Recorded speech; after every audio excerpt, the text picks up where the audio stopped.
Hands, are we the baddies?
Alright, let's try this again, and hopefully my headset works this time.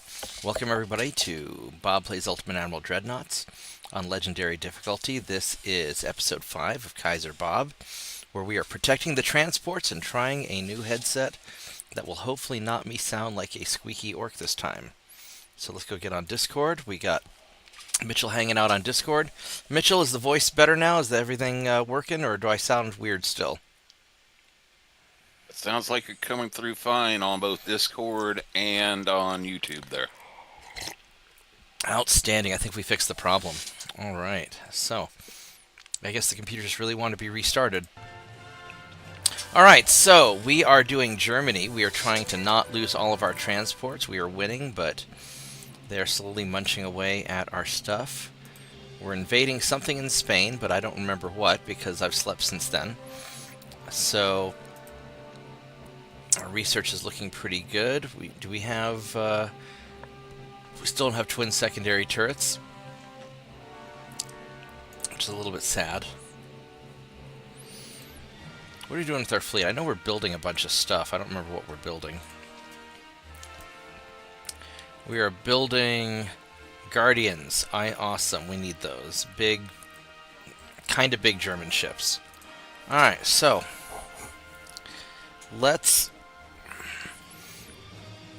So our naval invasions are going well. We're invading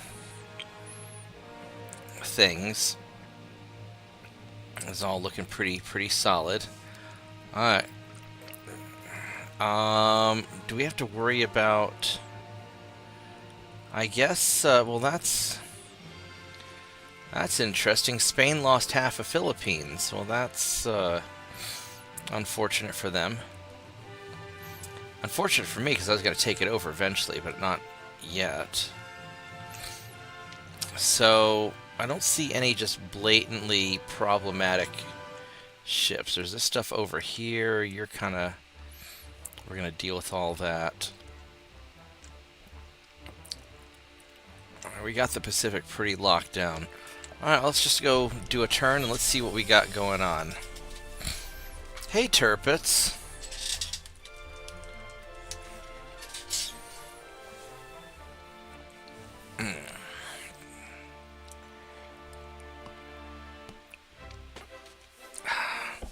No, we do not want to go to war with England.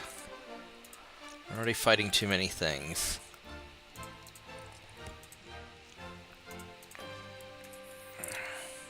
Let's go run away from that. And we're definitely running away from that. But you, we are going to beat up on. I will say this. I really like... I didn't think I'd like him so much at first, but I really like these German patrol cruisers I've made. I only call you TJ when I think it's going to be funny, TJ.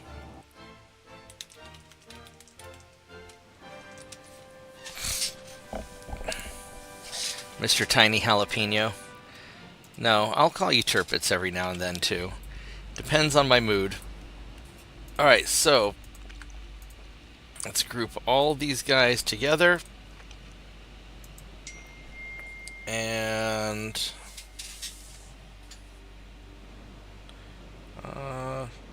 and my friend is texting me that he made chicken.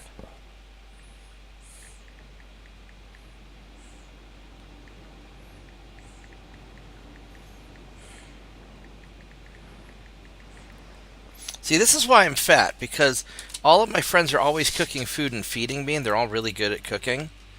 And that's always the problem. Alright, so we're going to have you guys scout for the battleships. And you guys...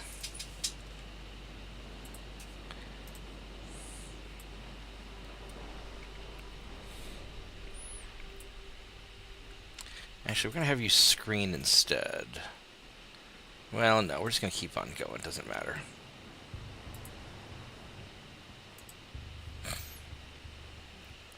Because we'll run into him at some point, and then I'll take over manual control. Mitchell's being quiet. Oh, I had to put my boom up there because I had the yawn.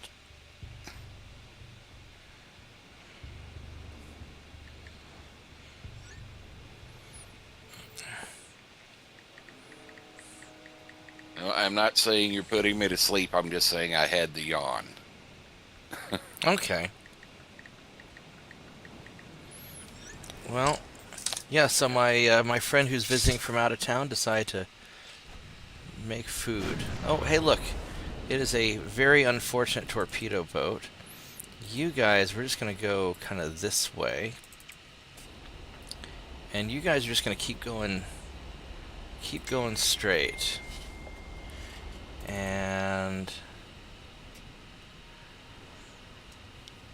how fast do you go? You go 26, so I go faster. Alright, you torpedo boats better start laying down some hurt before the battleships steal your kill. Oh, he's dead. Womp womp. Alright, so I'm going to run to the kitchen real quick and grab some food. So I will be right back. Give me a minute.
Alright, so now I have food, which is awesome.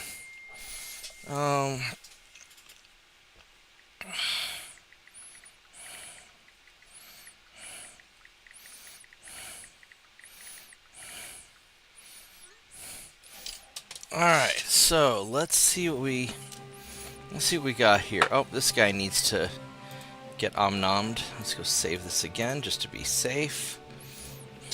Because I don't trust the game to not do anything weird.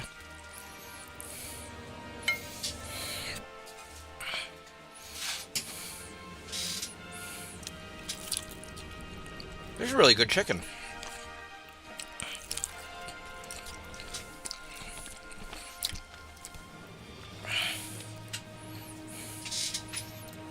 Alright, oh, it's nighttime. Maybe not quite what I want, but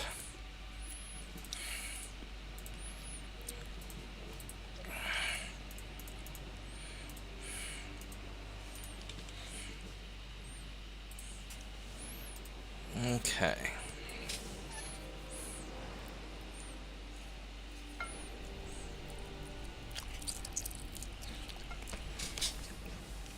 Yeah, once we get double-barreled secondary turrets, these things are going to start getting spicy.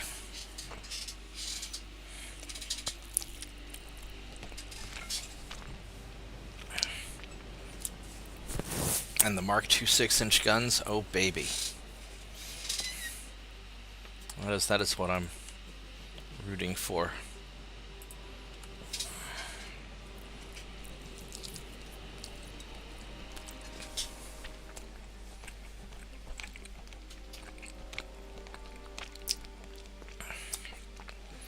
Yeah, I've been pretty lucky with this Germany campaign. I'm not getting jumped by too many people at once. Like, whenever I play America, everybody just fucking jumps me.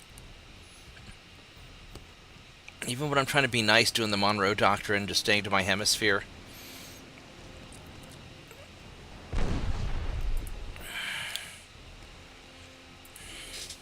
I'm kind of thinking of just redoing it and being super aggressive next time. Or waiting until you got enough money to pay people off to keep more than one at a time coming at you there. Yeah.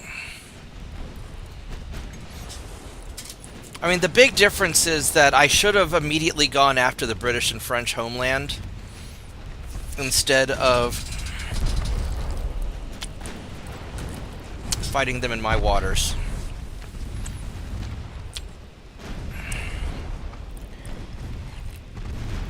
I think there's some merit to the, oh, hey, JP.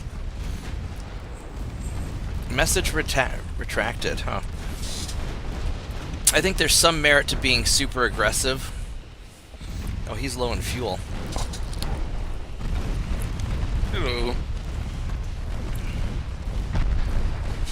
JP, how's my audio?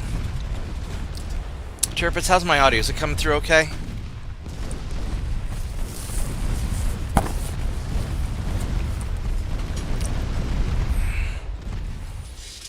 Alright, well, so much for that ship.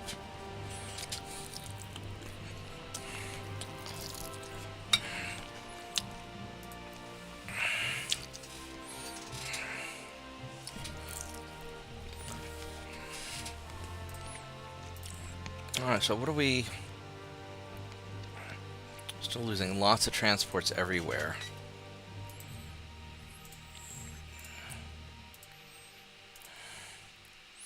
Haiti, sure.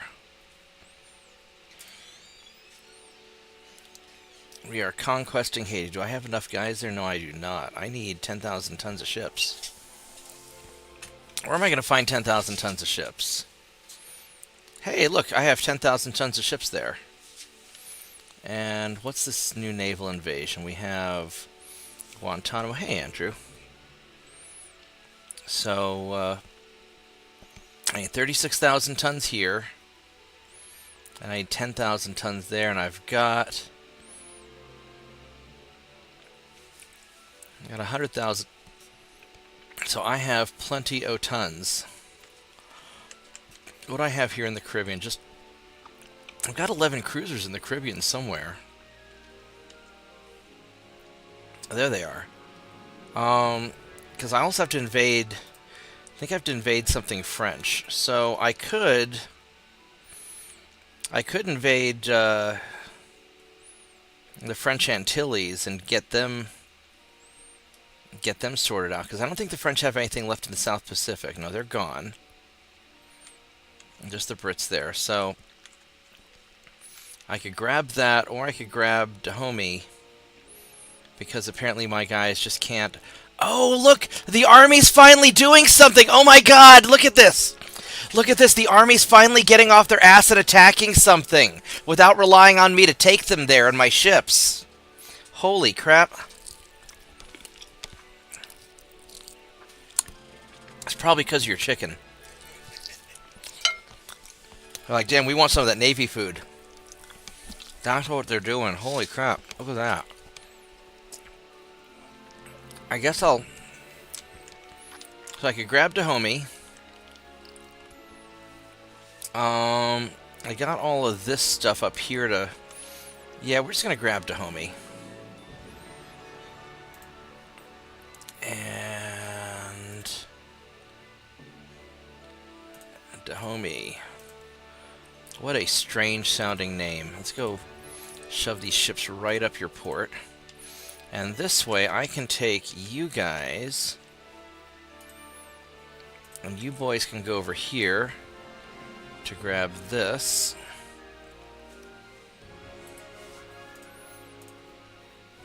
And then you guys can come over here to grab Cuba. Alright, so that fixes that problem right there.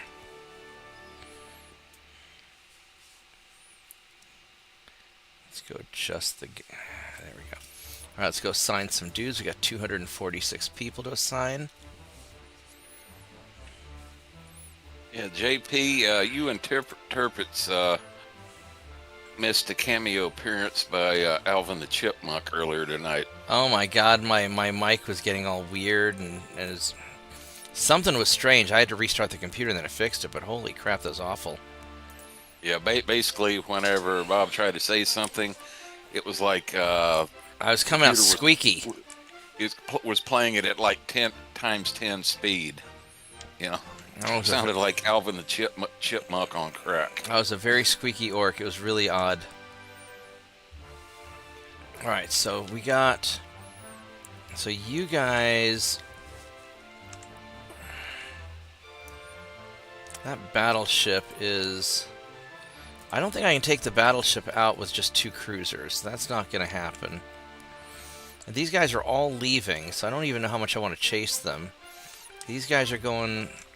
What are you doing? You're a single cruiser. We could try and intercept you. So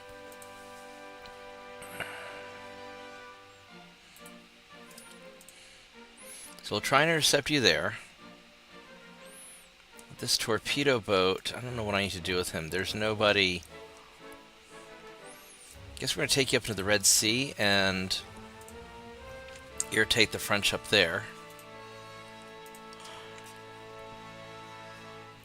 And then these cruisers, we're not going to catch him, but we're going to try.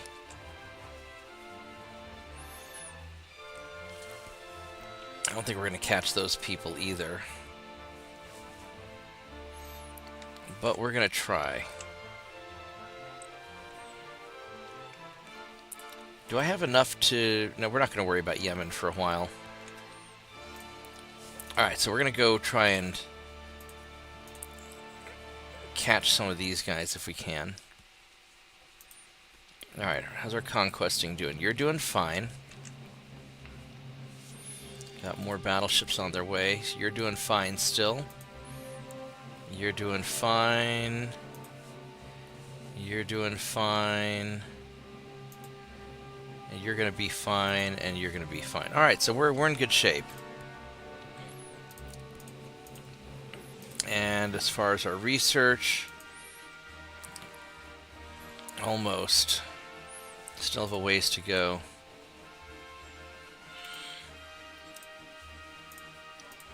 Yeah, alright. It's the best we got.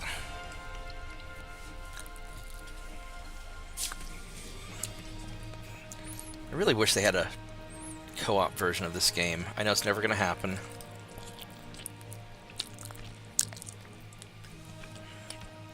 but I can still dream.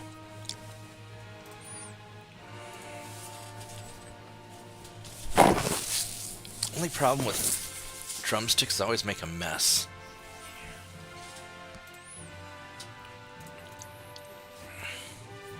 Alright, let's go sink those transports, because transports won't sink themselves. We're going to run away from you because you're a cruiser. And you're a lot of cruisers, so we're going to run away from you. I tell you what, these, like, super fast torpedo boats that have barely any weapons but are just really fast, those things are great. South Atlantic and Indian Ocean, that's just where everything goes to die.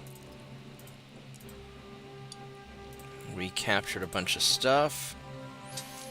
Alright, so that conquest is going well. That invasion is going well. And what we can do now is we can invade Dominican Republic at the same time that we're grabbing Haiti. We're just going to liberate all these people. Or conquer them, depending on your point of view. Alright, so we got that. You can say liberate in quotation marks. That's right.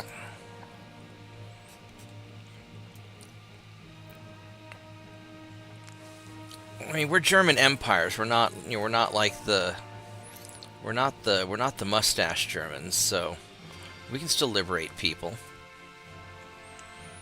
I don't think, or at least put up a sign saying under new management. Under new management. That's what we're going to under new management these people. That's exactly what we're going to do. And then you guys are going to go over here. We're going to just keep under new managementing North Africa.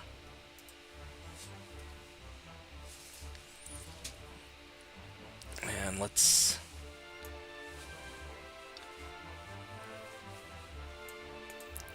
go keep stocking these guys up. Hopefully we can get these assault ships staffed before we finish our 2, 3, 4, 5, 6, 7 more turns. Yeah, we'll be able to get these guys staffed up before the Guardians are ready. And actually, do I have any more?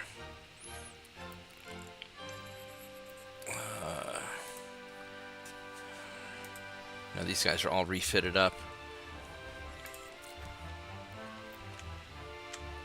And that's going well. All right, so everything seems to be going pretty solid.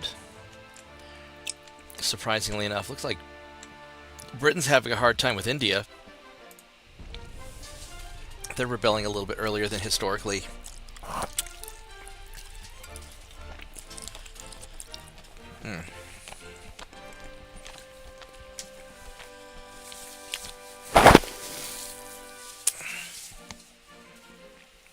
So what are your plans for tonight, Andrew?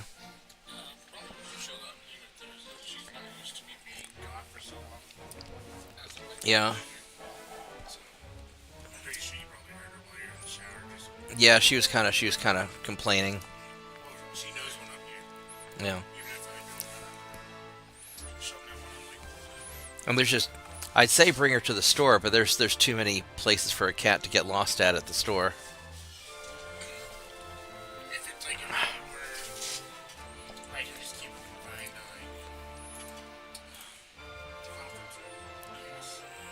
shooting side. We had at one point they were doing something where one of the restaurants went out of business, and they sprayed something, and suddenly like all the mice came running over to our office, and so we had a bring your cat to work day, and everybody brought their cats to work, and within 2 days we didn't have any more mice. And that worked out surprisingly well, actually. Let's go run you away. Let's see, what is this? Did you say something naughty, JP?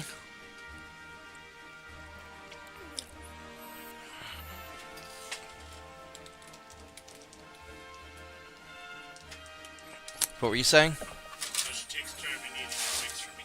Yeah. I hate earwigs so much. Earwigs are such a big problem in Oklahoma.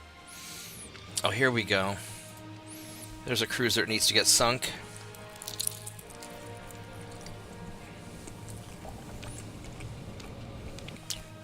How'd you get the chicken to come out so moist? So you do it What- 30 or 60 minutes. Was this in? Was this? Oh, this is in the oven. Oh, okay. That's how you did. Okay. And once you turn it off, let it sit for 10 minutes. Okay. It comes out moist. You can do the same for drumsticks for this. Because when I grill chicken breasts, I'll grill them hot to make the outside kind of crispy to keep all the moisture inside, and then I'll grill them kind of less hot. But they, Something that big you have to do, like after you make it from the outside, Mhm. you have to do indirect heat. okay. So you don't want it over the flame, you just want like one of the burners on and have it closed to keep it up where it's not being burned. Otherwise it just comes out dry. We're just gonna have all you guys just kind of hanging out. Let's have this torpedo boat be a scout for you guys.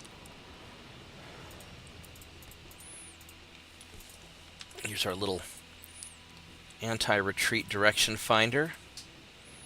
Yeah, one of the best tricks in the game is if you want to know where the enemies are, you give your ships that order to retreat, and they'll automatically try to go exactly opposite of where the enemies are, and then you just reverse that, and then you know where the baddies are.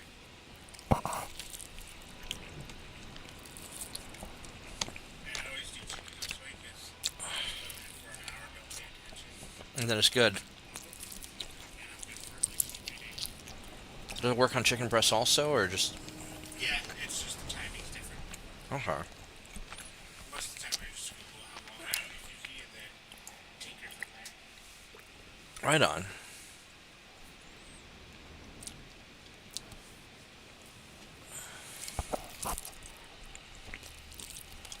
Cause I air fried them at 350 also, but Air fry, you gotta remember Refit. no. All right. Yeah, where's the?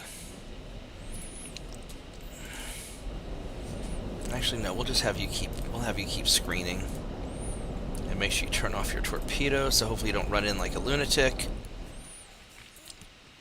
All right. And then these guys can just chase the cruiser.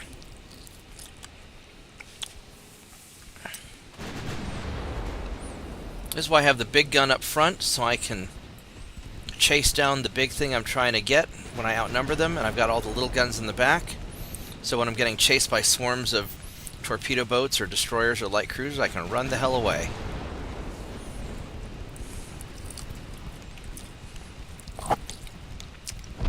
I think it'd be really funny when I eventually play France, I should put all the guns in the rear and just always run away.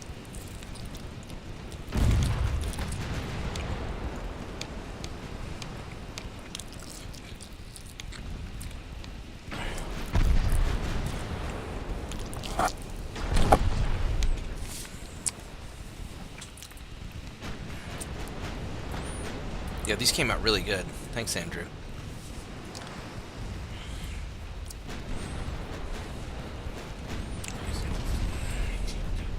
Yeah. As long as you're willing to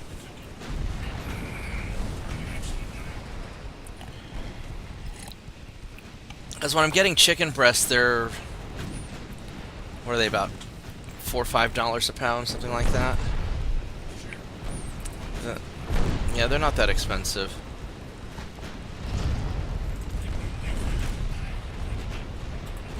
Let's have you go that way.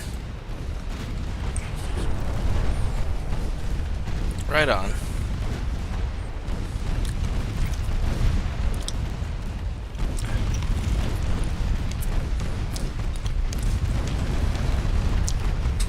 And you're just gonna get lit up.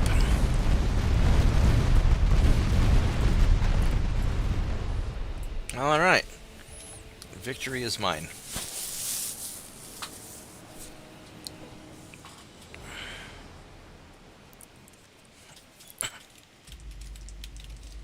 Yeah.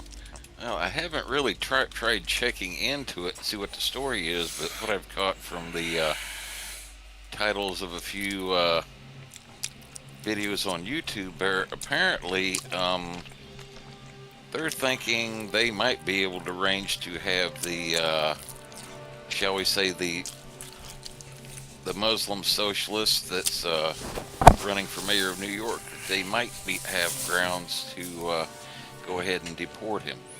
I don't know if that's going to happen or not. So, because I'm having a lot of fun just watching everybody freak out over this guy. Yeah. I mean, because it's really just the New Yorkers' fault in the first place for letting, for just keep re-electing shitty government. But yeah, I saw one report where apparently the guy turns out he's not actually a naturalized citizen, which would make him ineligible to run for office. And then there's the law that was passed under Eisenhower, which makes communism illegal in America, and so they can annul him just because he's a communist. The problem is that the anti-communism law is really hard to enforce because they just call it something else, and they just call it giving away other people's shit, and so that's not going to work. I don't think anything's going to happen, but watching everybody just freak out over it is just hilarious. I'm having a lot of fun watching everybody just get really unnerved by this guy. And then with this guy trying to delete all of his Intifada posts and all of his all that stuff that he all his he's trying to clear out all the anti-Semitic stuff he's been saying for years, because New York's like the most Jewish city in the world. So I just think this is going to be just hilarious, and I'm so glad I don't live there anymore. Although I do kind of feel bad for my dad. But yeah, he's wanting to apparently, what he was saying, he wanted to take ownership of all the grocery stores to regulate prices, or government-controlled grocery stores. And government-run grocery stores. And I'm not sure how that's going to work. Dad was telling me there's only like a 3% profit margin on grocery products, which I need to ask Terry about that. Terry would know, because he does. One of my dad's buddies does most of the food distribution for New York City, and so he would know what's up with that. All right, do we want to get this part of Libya or that part of Libya? We got Tunisia and we got Tripoli. Tunisia's worth more. Let's get Tunisia. Tunisia. Hello, Tunisia. I am invading you. And let's go park you guys over here. Boop. Alright, there we go. So that's going to take care of that. And then we got this French battleship down here still. I don't know if 5 cruisers could take out the battleship. I probably could.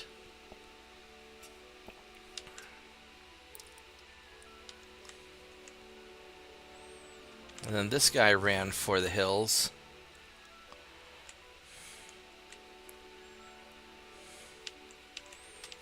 Alright, so let's... I don't know if I could take out the battleship or not. I mean, 5 cruisers I probably could. How skilled are they? These guys are... Train, regular, and green. I mean, maybe I could. Let's go... Let's see if we can catch him. And then we'll have these guys try to meet up over there with them. Maybe we can catch them all. And then these guys are apparently invading.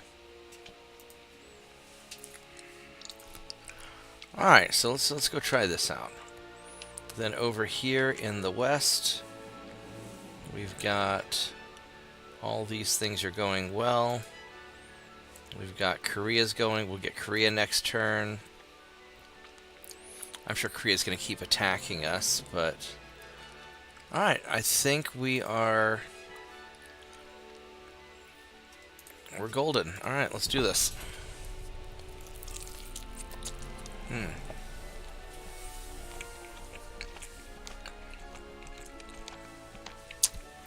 Turpitch 16-inch shells are huge.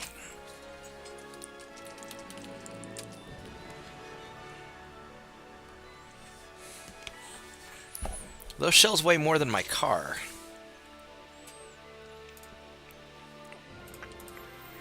Alright.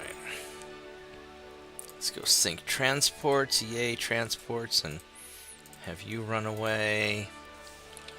Ah, another unsuspecting Spanish ship.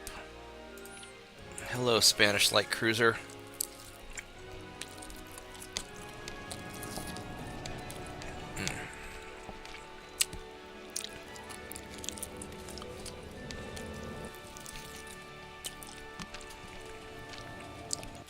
You know what I really like are those turkey legs that they always have at the different fairs. You know, 4th of July's coming up. They're going to have turkey legs and funnel cakes at the fireworks display this year if it doesn't rain. Yeah, but Japan only had 2 big battleships like that. And they got sunk.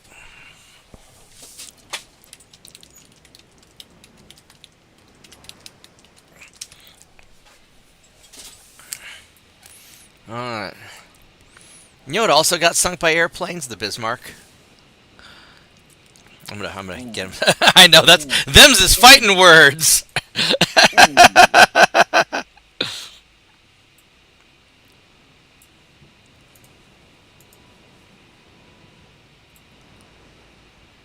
Them's is fighting words.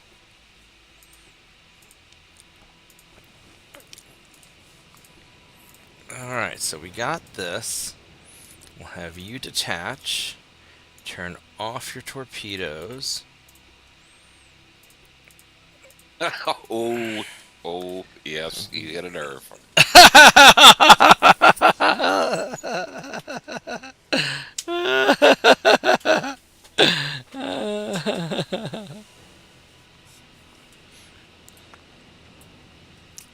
Well, yeah, okay. You could say, you know, basically what you could say, Turpitz, is that the attack by aircraft led to the Bismarck having to be scuttled. Yeah. The Bismarck hit override and kept on firing. Nobody should kill you except for you.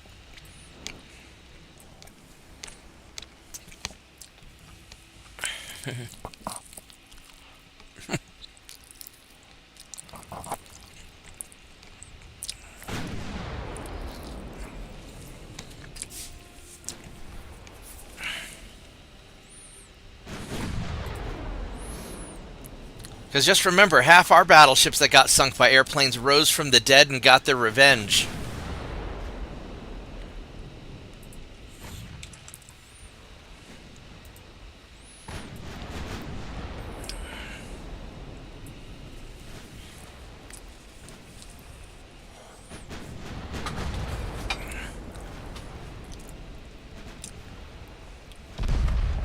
Ow. That kind of hurt.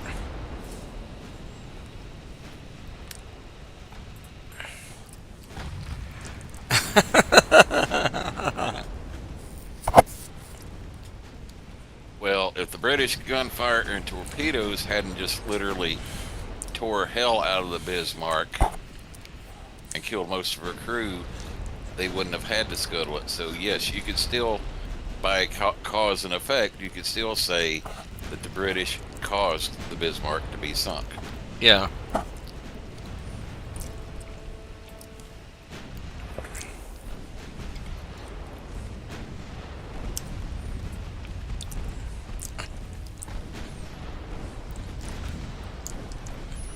I mean, even after that pounding, if by some miracle the Luftwaffe and the U-boats had showed up, the British had left, and she was still barely floating. But wasn't it airplanes that? Yeah, they would never have been able to rebuild her to put her back in service again, because they would have had to tow her into the coast of France, and as much work as it would have taken to rebuild her. Was it?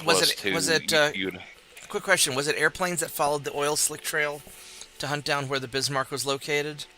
That was a Catalina.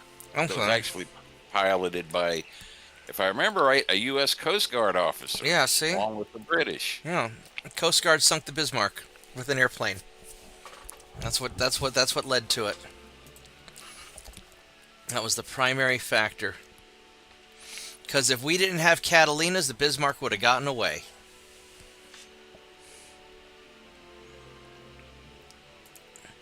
Because the Brits certainly weren't going to do it without our help. And if the French hadn't already been conquered, they would have just run away from it.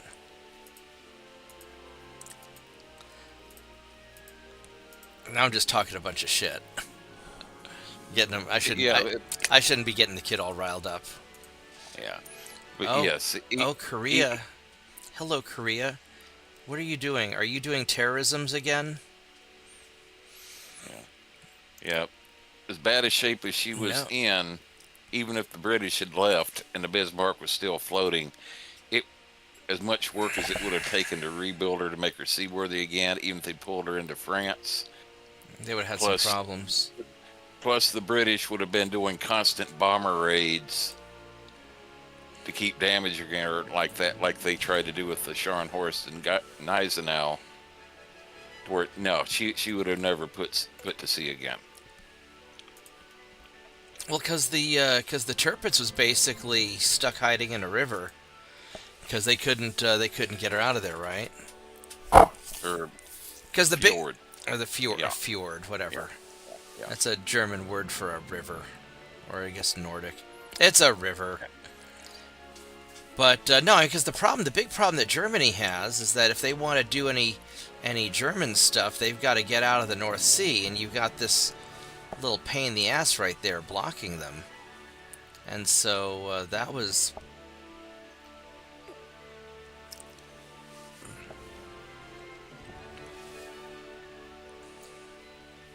But I guess they had no way of sneaking the. It's too late now, but I wonder if they could have snuck their ships out here to like Spain and hid there, because weren't the Spanish all happy with the Germans for helping the Spanish do fascist things or whatever the hell the Spanish were doing in the early 1930s? Because they were doing some stuff, I thought. Yeah, Spain was neutral, and if they'd from what seemed like that movie's Das Boot, like that, they did have, like you said,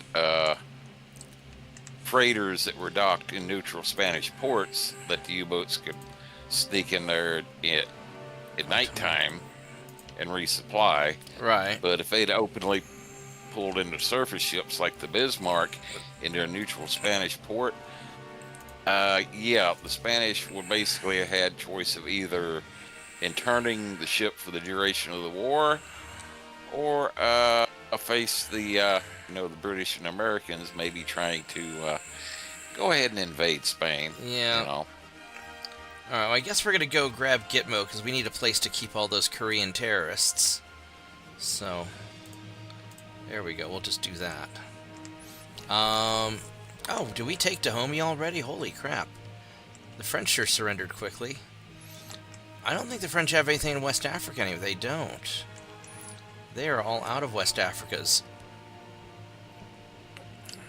They're trying to send a bunch of stuff out here now.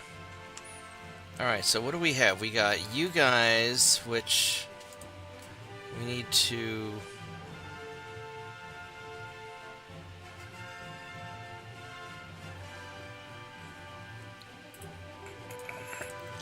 And we got these guys here. That's a lot of... There's a lot of patrol ships. I bet all these patrol ships could mess up these Spanish battleships. So let's go catch them right there. I should be able to catch them there. Alright, so we got that. We're invading up here, so that's good. And then I'm going to need to do... I'll need to probably grab French Antilles next. Because the French are running out of... They got 12 provinces and 16 ports. 1, 2... They got 3... Oh, that's right, because they have all this Asia stuff that we'll have to take care of. So we'll have to still deal with that. What do I have in the Red Sea? I don't have jack shit in the Red Sea. I don't have enough in the Arabian Sea either. Oh, we need to assign dudes, because I forgot to do that last turn. I totally forgot that.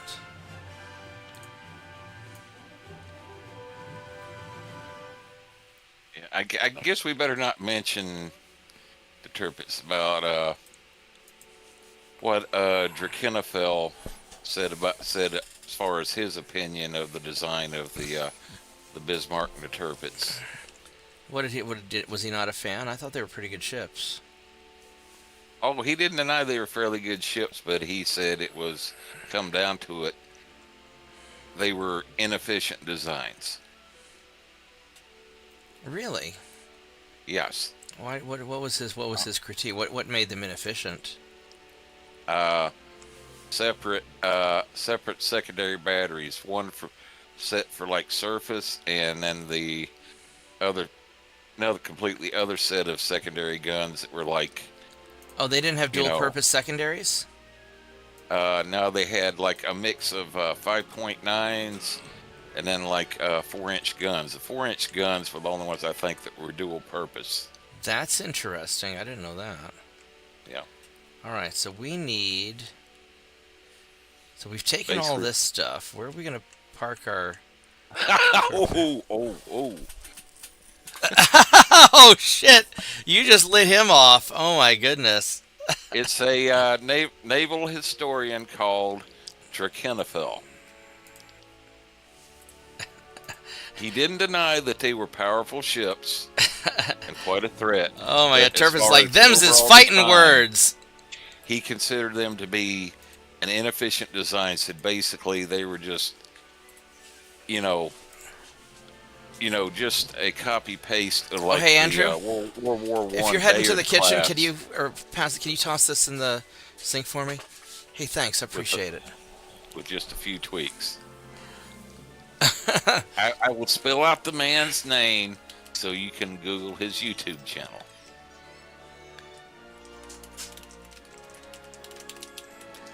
Yeah, TJ's going to start just trolling the hell out of Drakenafel's YouTube channel now.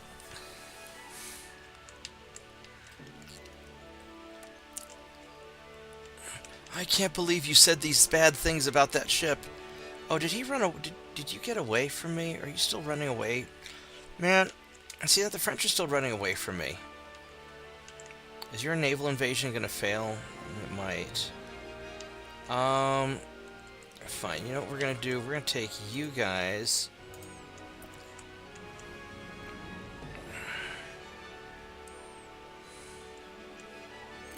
Actually, let's see here. So next turn we're invading a France. So we're going to probably do that next turn. We can start working our way.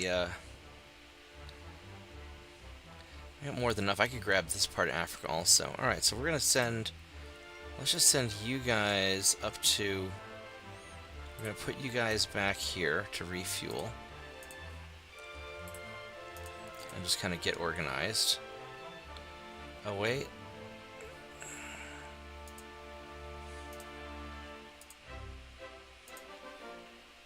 Yeah, Turpits, if you go to YouTube and search Drakenafel Bismarck, he has one video from about a year ago, and the title of it is Redesigning Bismarck. Can she realistically be made more efficient?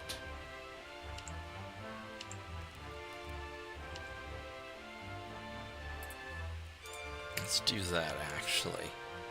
There we go. All right.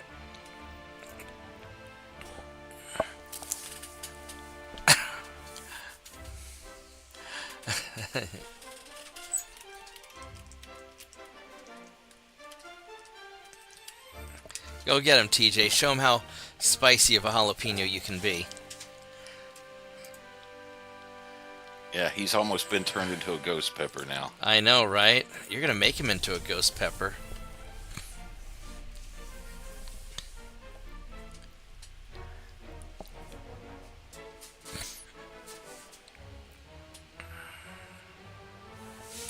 Alright, what do we got here?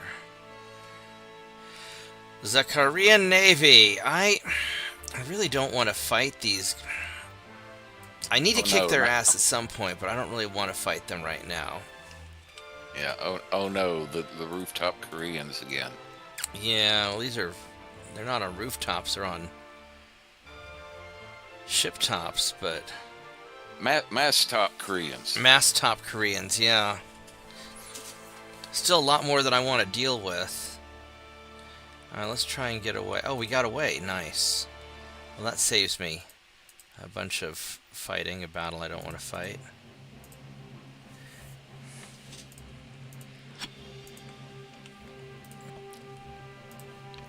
Alright, so let's go kill these guys.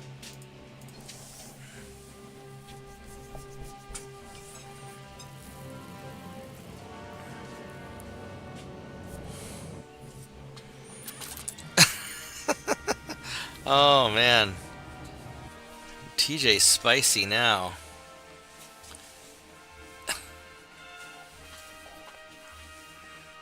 I'm gonna get a nasty email from Drakenafel being like, "What did you unleash upon me?" Except he's British, so he'll probably be smarmy about it. He'll be like,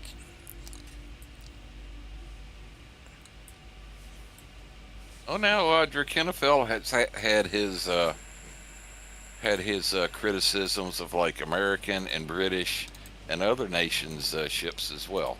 "Oh yeah, I don't He, want." he, yeah, he's an engineer and naval historian, by career, and he he just calls it like he sees it. Yeah.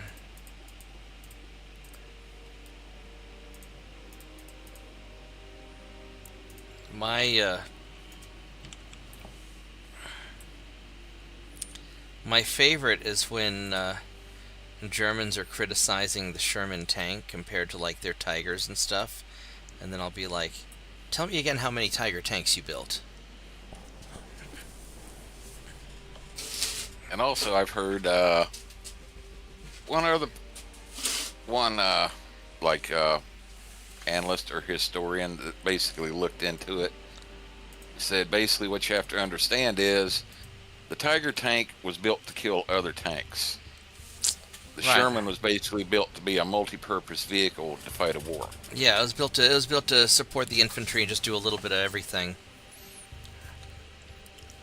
And he said if you look at the actual the statistics of the Shermans that were lost, what actually killed them, it wasn't Tiger tanks. It said the majority of Sherman tanks that got killed were killed by basically By anti-tank guns, weren't they?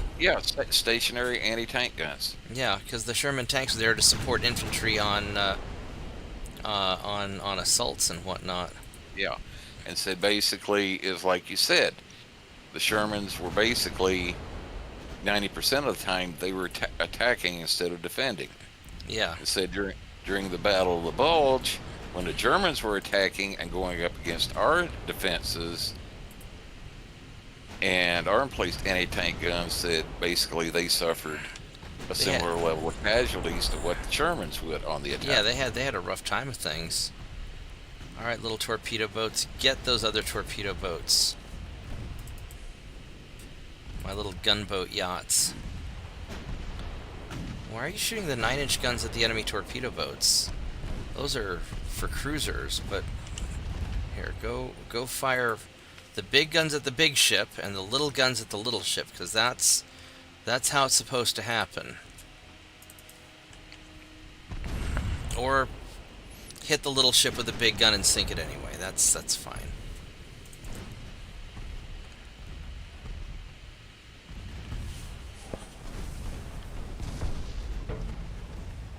Yeah, and how many Sherman tanks were built? Actually, here's something crazy. Yeah, here's something crazy. How many T-34s were built?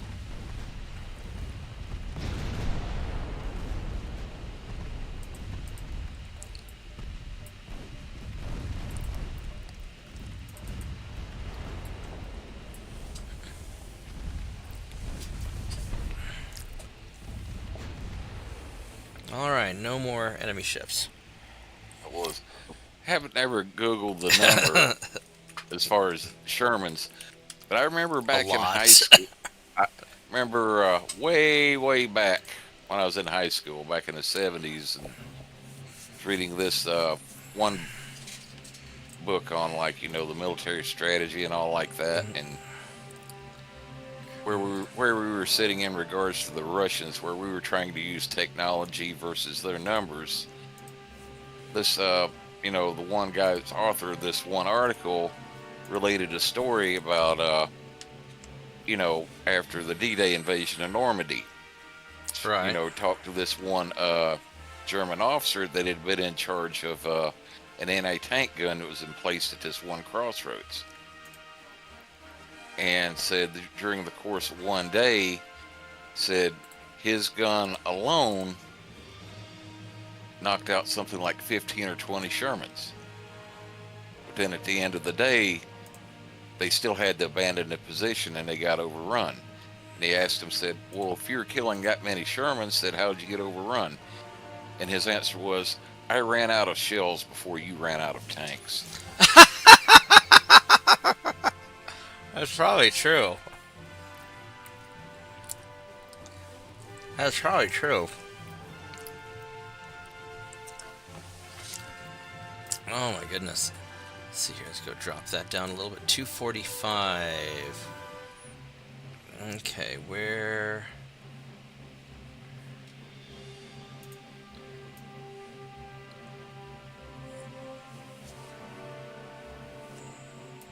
There we go. Go put those guys on ships. Check our research. Turret mechanisms. Are we... There we go, baby! Secondary double turrets for capital ships. Oh yeah. Oh yeah, the holy assault ships are about to get even more holy. That's going to be glorious. More holy in a religious sense, not in the physical sense. Hopefully not in the physical sense. I'm an economizer in 7 turns. We're getting a lot of good stuff coming up. Multi-expansion steam engines.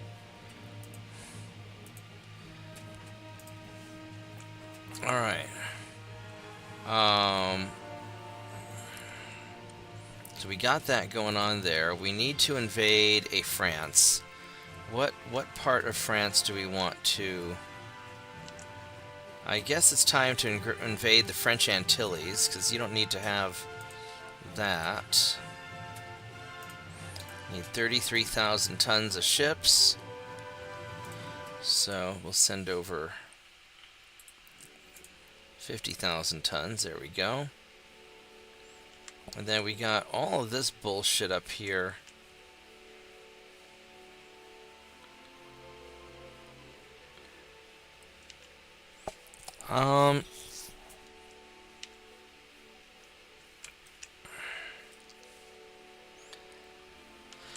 I mean, I could try to... Well, these guys are... He's running away. They're both leaving, so that's not...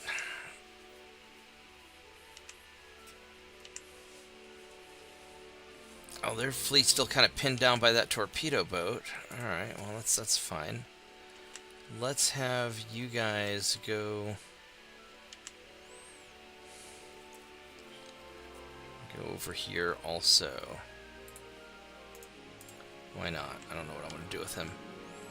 Alright, so we've got all these cruisers that should hopefully... Would you please stop putting that bullshit in front of my... Damn it.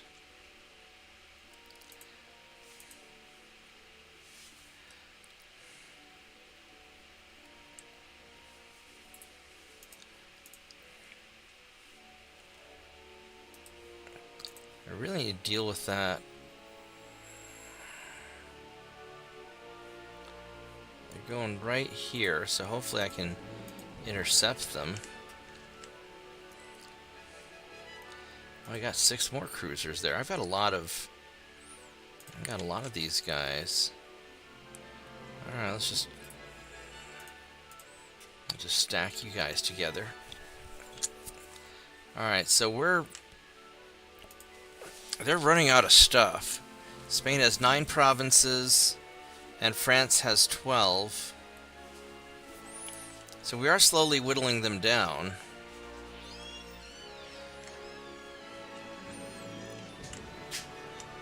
Yeah, so we're going to have to start dealing with out here soon. Oh, are you not inside the... Now, I know I've got enough tonnage here. So what are you doing? You're sitting outside. Of course you are, you stupid idiot. Alright. I think we're good. Our transports are holding together, barely. Alright, here we go.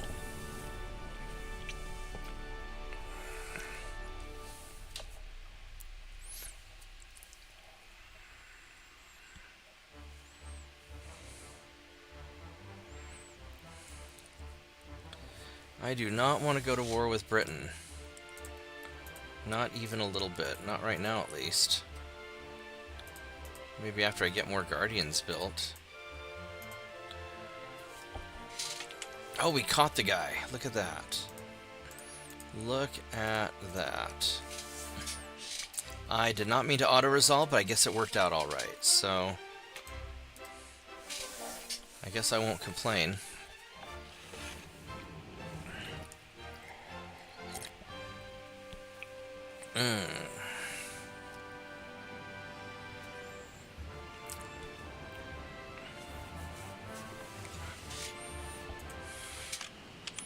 Well, this is kind of garbage weather, isn't it? It's not that garbage, it's just hard to see. Alright, here we go. Go. Nope, it's pretty garbage. Oh, look at that. Oh, that's awful. Good evening, gentlemen. Hey, JP. It's your fault we're having a storm, isn't it? Probably. I was going to have a nice... Well, it was going to be a foggy day regardless, and now it's just shit weather. I really don't want to auto-resolve it. Considering what my phone just did, it would not surprise me that I'm responsible. Yeah.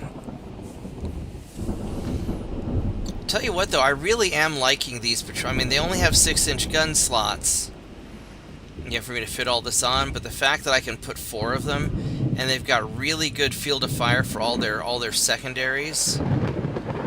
I've been really happy with these. These German cruisers have been really nice. Yeah, German heavy and light cruisers are excellent. It's their battleships that their battleship hulls that suffer early. Yeah. It's just hard for me to balance them out. There's only so much I can do, but yeah, no, these things are really great so far. I was reading the chat, catching up while I had to restart what happened while I had to restart my phone, and I saw Tirpitz getting all militant against Kenefeld. Yeah, Mitchell kind of triggered him. He pointed out a video where Kenefeld was a little bit critical of Tirpitz's favorite ships, and that set off the jalapeno. He just went full spicy. He went all ghost pepper there for a bit.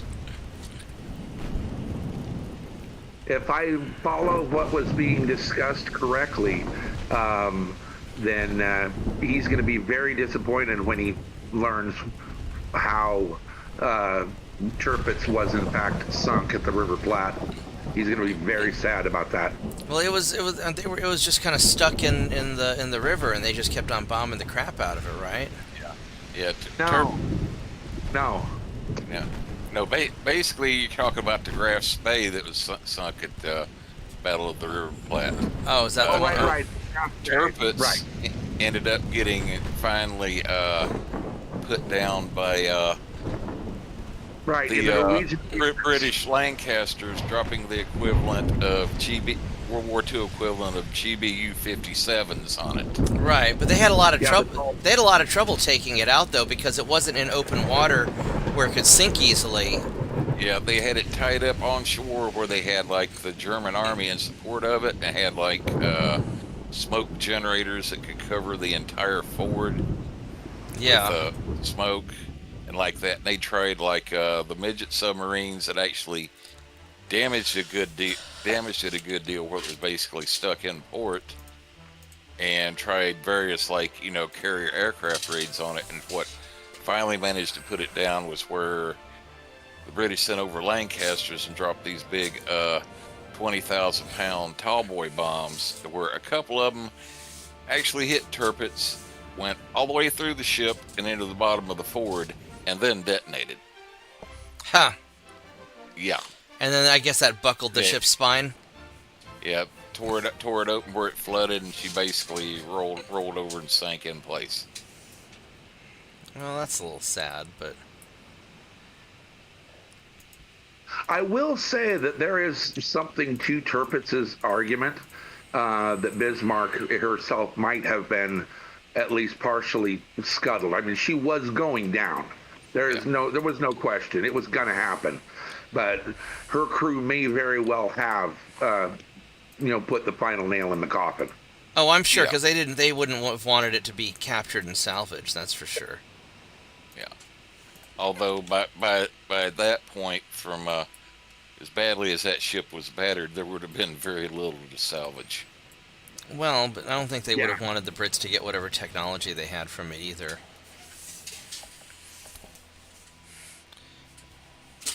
It was like I was saying, even because the Germans had this secret technology that made their ships much harder to sink than the British. I don't know if you guys were aware of it, but the Germans had this really awesome top secret technology that the British didn't know about, which is why the Germans were so hard to sink their ships. The Germans would close their bulkhead doors during battles. And apparently the British didn't always remember to do that. That is just cheating. I know, right? Oh, Lord. Yeah, but the thing was, even if before the crew decided it's time to scuttle, if like the Luftwaffe and the U-boats that showed up where the British had to pull off, the Bismarck was so badly battered, even if it had been managed to tow her back to port in France, there was no way they could have repaired her enough to be operational again before the end of the war. Oh yeah, it would have been a shore battery at that point for a while. Yeah, and like you said, she would in one of the French, Atlantic ports. She would have been in range of the British heavy bombers, and once they got around with the tallboy bombs, she would have got the same treatment that Tirpitz ended up getting. Actually, that's a good question. Did the British know about the German turtleback armor scheme before during the war? Did they not learn about that till after the war ended? Well, I don't know if they would have gotten a hold of the specific designs for the Bismarck to know that she actually had a turtleback armor scheme, but turtleback armor scheme was nothing new. That was World War I armor scheme. Okay. Yeah. So it really just came down to the Germans knew how to close their bulkhead doors, whereas the British didn't because they wanted to fire faster. At least that's what I think it was Jerkanafel who was talking about that. Basically, the fire doors in the magazine lifts. Yeah. Going up to the guns. Yeah. Yeah, but Admiral Beatty had them pile a bunch of extra ammo in the turrets because he thought that rate of fire would make up for not having the gunners properly trained as far as hitting the target. Yeah, and then that turned out to be a bad idea. Yeah, and it got covered up by Beatty and Jellicoe, to where everybody's thinking, oh, the battle cruisers got sunk because they had piss poor armor. It's like, no, your battle cruisers got sunk because the admiral commanding them was a fucking idiot. Oh, don't ask Drew Kennefeld his opinion about frickin', Beatty. Not everybody can be a Lord Nelson. Yeah. Yeah, Beatty and Jellicoe sure thought they were. Yeah. Well, Jellicoe actually was a very competent commander. Beatty, on the other hand, was basically an arrogant ass. 246. And also the fact that where it had the battle cruisers based in Scotland, that basically for the 4th, he kept frequenting this one hotel to where he kept a mistress, where he cheated on his wife during the war. All right, so that's looking good. What did back then, Mitchell? All right, whose turn is it to get invaded? Spain's turn to get invaded. What else can I invade of Spain? We can invade Puerto Rico. Puerto Rico needs to get invaded, but I don't know if I have enough to invade. How much is a Puerto Rico? Oh yeah, I can do Puerto Rico. All right, we just need 12,000 and change. So. Oh, the Fat Electrician has a new video up. You guys have got to go watch this. It is the singular best argument against someone who wants to restrict the Second Amendment. It is the single best argument ever, this video. And it's a historical event that I didn't know about until I saw this video. The Battle of Lexington and Concord, where the Americans said no, you can't have them. Nope. It happened in Tennessee right after World War II. And long story, very short. You know about it, Mitchell? The Battle of Athens, yeah. So yes, what happened? The Battle of Athens. Oh, what the fuck is this? The Kerguelen Islands? What the? Kerrigan. The Kerrigan. Kerrigan. Is it spelled that way? Way south Indian Ocean. Kerguelen. Almost down by Antarctica. All right. Well, I mean, I guess that's going to become the Empire of France because it's probably the last place I'm going to take over. All right, whatever. If that's where you want to be, then that's your island. I won't dispute that yet because my ships are busy. Here's something. You can get that one in a peace treaty because it's not considered home territory. Oh, so if you reduce them to that, you can reduce it to that is their only port, and then take that from them. Yeah, but peace treaty. I think I'll probably just invade them. Well, that's the easy way. Yeah, I think we're just gonna invade them. Oh, I guess America finally has enough ships over here to take that out. So, all right, that's fine. I guess. All right, so next turn is going to be a France invasion, and we will invade probably Tripoli, but maybe Sudan. I really want to catch these guys.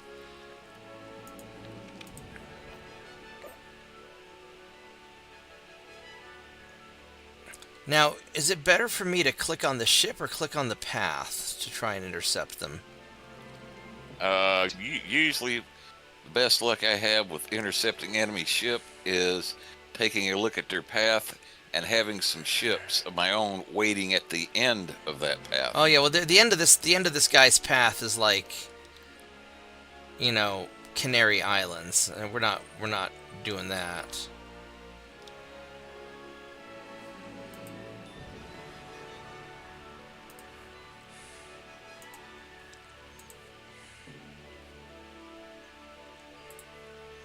Yeah, let's just try that. We'll just put 2 sets of ships in their path.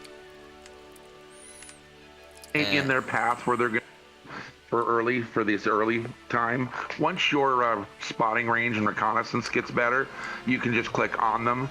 And I've initiated fights from 2 sea zones away by clicking on the ship. Right, and at that point they'll figure it out. Yeah. All right, so your reconnaissance is low, it's best to try to, okay, where's he going to be able to move to next turn, and then be waiting for him there. All right, so I want how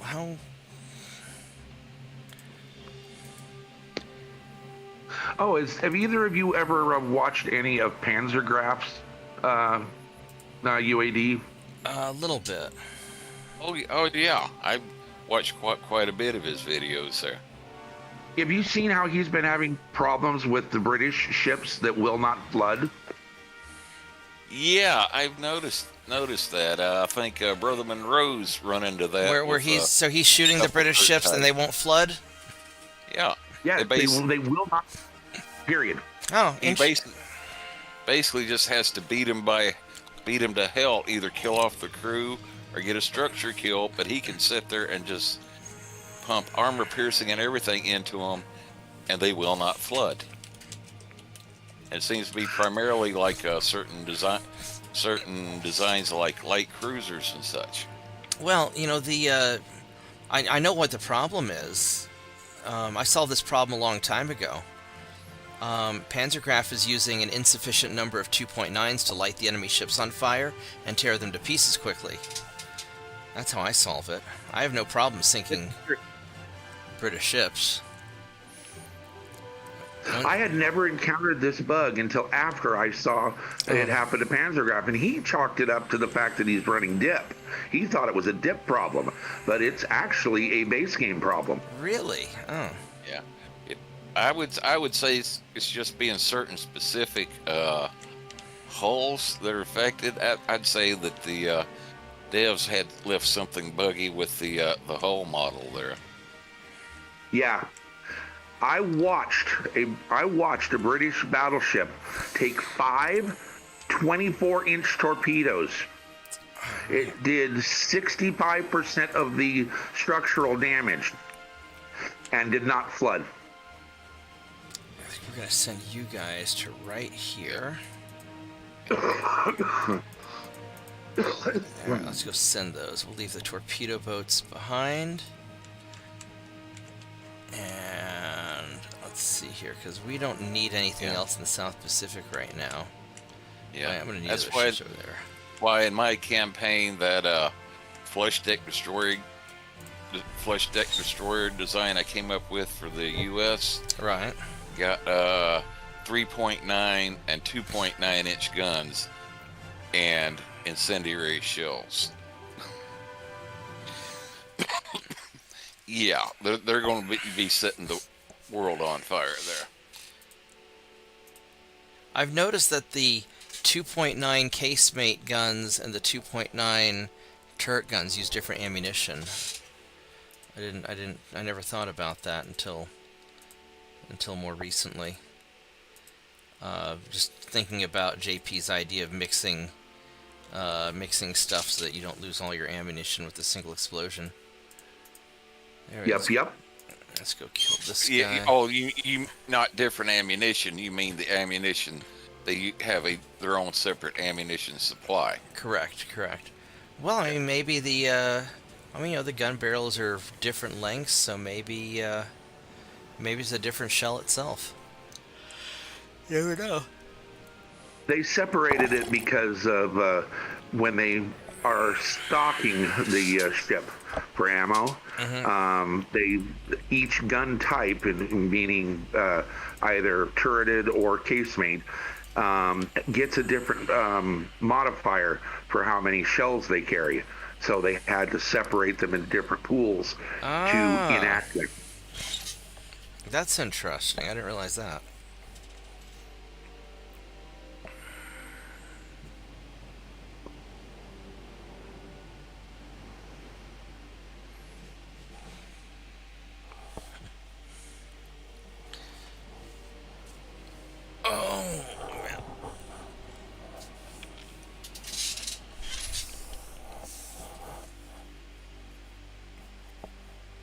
Let's go find this guy.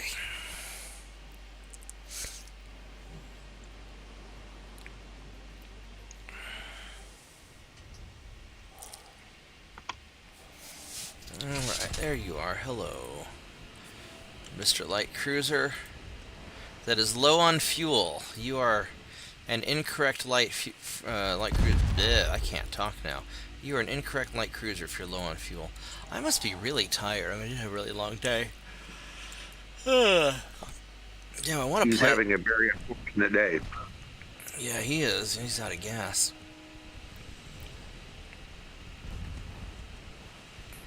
Yeah, my day was pretty long. I'm kind of tired. I really am kind of liking these little patrol ships. I don't.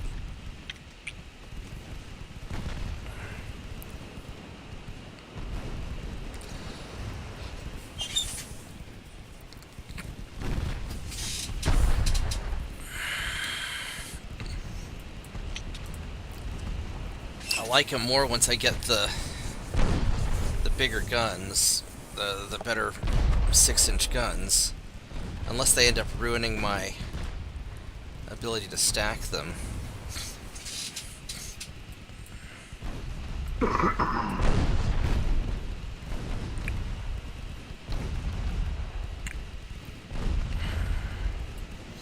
But yeah, these little patrol boats are nice. I really... Because when I was playing my casual American game and I was comparing the American patrol boats to the German patrol boats, the American patrol boats just weren't holding up. But you know who had really nice patrol boats were the Spanish. The Spanish had some really nice little cruisers. I really enjoyed the hell out of that cruiser.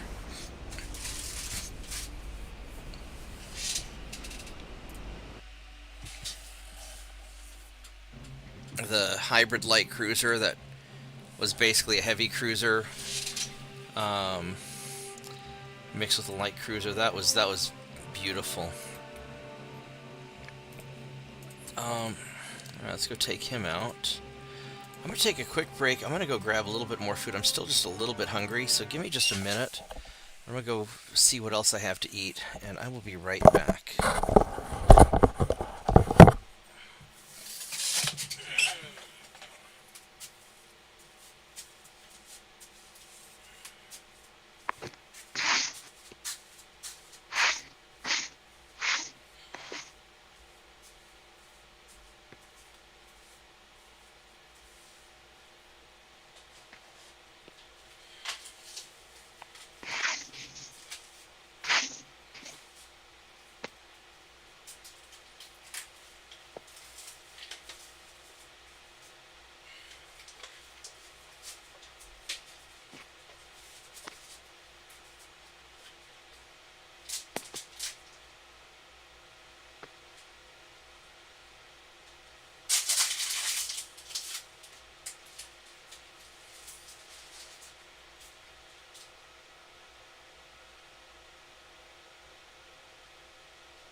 Tiny doggo.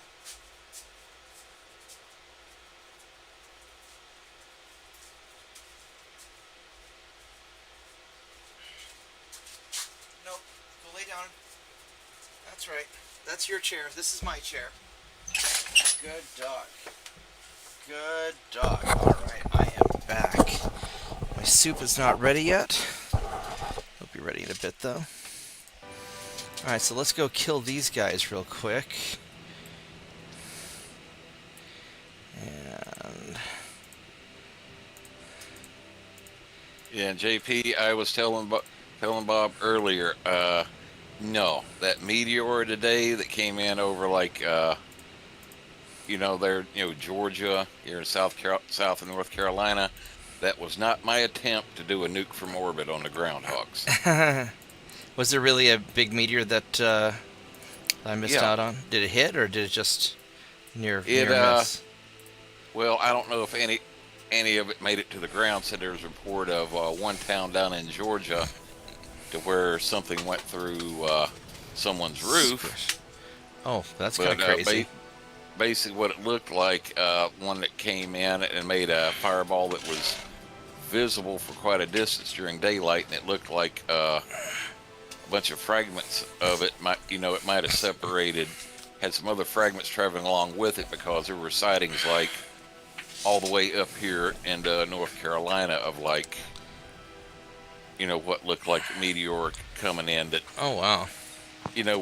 Were visible enough to where it did seem like it was the same one that came in down over Georgia, a couple 100 miles away there. Right on. Alright, let's go. We got the heavy and the light. So as quality as that one that was filmed over Russia? No, basically it only came in, it was only like the one somebody that was driving along Ooh, I just heard my microwave ding. Give me 1 minute, guys. I'll be right back. Yeah, around the outer loop down there in Charlotte. Caught it on camera, and it was only visible for maybe about 5 seconds or so, to where it actually became visible, and they saw it coming down. But it's like you said, they were basically looked like had one came in where it was visible down over Atlanta, and then they were also having sightings like all the way up in Tennessee, North and South Carolina. So it looks like you might have had one big one, but then a bunch of fragments that were associated with it that came in different places there. And you assure us that this was not your attempt at a kinetic kill strike, on the groundhog? Yes, because this. Yeah, I do. That would have been a little bit, too inaccurate. It hasn't got to the point of employing nuclear weapons yet. Oh, I would use a rod from God. It's not even nuclear. It's just a 20-foot rod of titanium. Now, what are we trying to do? Oh, kinetic kill strikes from orbit. Yeah, on the groundhogs. I mean, just don't miss because it's close to your house. Yeah, would that be the one problem also? That kinetic penetrator would probably end up creating an even bigger hole in the yard than what the groundhogs have already dug. Yeah, that's your... Yeah, it might. The hole in the ground may be your entire property. Yeah. Including part of the nearby subdivision. Is it an HOA? Just tear that guy up. You've got a good point. Maybe I should aim that rod from a god at the subdivision. If it's got an HOA, I would back it. Yeah. Yeah, those two ships being close together, that was just a bad day for them. They just got tore up. But no, unfortunately, made spotting today, it looks like a third groundhog has shown up and taken over the old burrow for the one I killed like about 3 weeks ago there.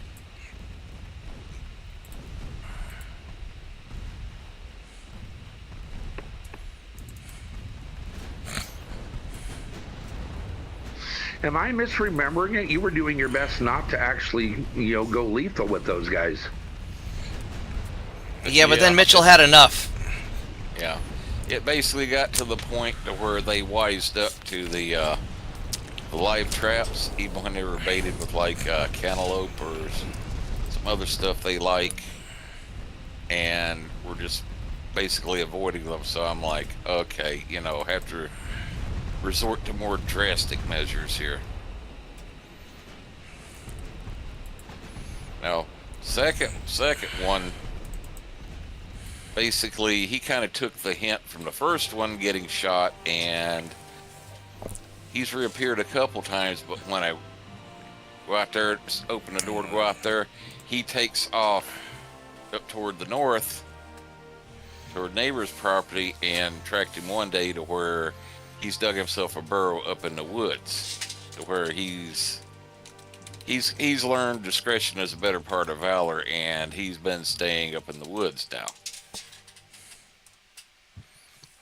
Well, then that's Which not is- which is good for both of you. You don't have holes, and he doesn't have holes also. Exactly. But now it looks like got a different one that kind of might have been one of the two that were, my sister says, been out around her house that came over here and saw him out today. And when I stepped off the porch, he went and run over to where the old burrow was from the one I shot. Nice. And he had dug it back out around the life trap and it reopened the burrow there. So All right, so we got Gitmo and Cube at the same time. What can we get of France? Hello, France. We can get He's probably Tripletania. teenager of the clan and trying to show the elders to maybe it didn't work for you, but it'll work for me. Yeah. well, for this third teenager, he'd best be wary because, after trying out the 22 long rifle on the first one, and it didn't put him down to where he was able to crawl back into his burrow and crawl up in there and pass away. Turns out, I had a spare red dot for the one I rigged up one on my on that 22 carbine, and already had like a rail that would fit onto my father's old 30-30 lever action. So there you have it. The 30-30 has a red dot on it. So yeah, I've got something with a little more oomph to get this next one. Oh, hello there, torpedo boat. Oh, hello, Bob. Yeah, I was thinking What the hell was putting a- that? Yeah. That was the torpedo boat. Oh my god. Yeah. I was thinking about putting that red dot on my 45-70, but I said, no. That might make it a little difficult to scoop up all the different pieces and put him in a haul. Oh my god. Alright, let's go. I'm going to send my swarm of torpedo boats to go and get his torpedo boat. Because if I can't kill him with 27 torpedo boats, I got bigger problems. And then you are going to keep chasing the ship.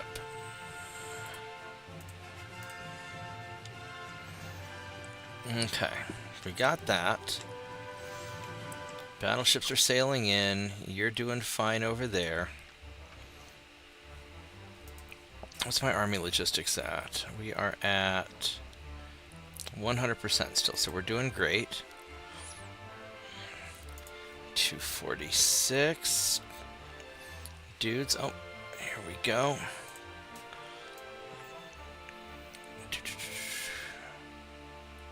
There, whoops. Alright, so we got the turrets next turn, then with 2 more turns for boilers. I really want the 6-inch guns to hurry up, but that's not happening.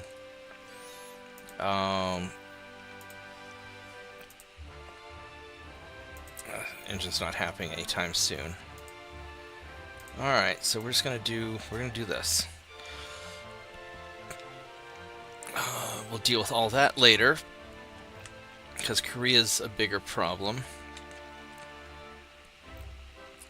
Indian Ocean's doing fine. We'll deal with South Indian Ocean after we finish getting rid of all the Frenchies. Oh, Honorable Bob. Korea, no problem for you. You leave us alone. Okay, Cawthon. Oh, what are all these random battleships doing here? Oh, we took Portugal. Well, hello, Portugal. Alright, so we need to send you guys in here to go and... Oh, we already have guys outside of Corsica. So Corsica's ready to go.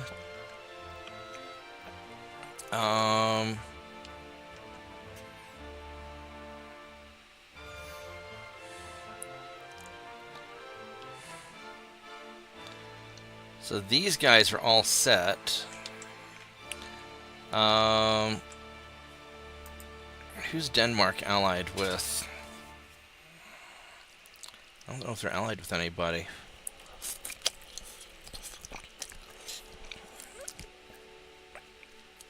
They are not. I could just park some of these guys.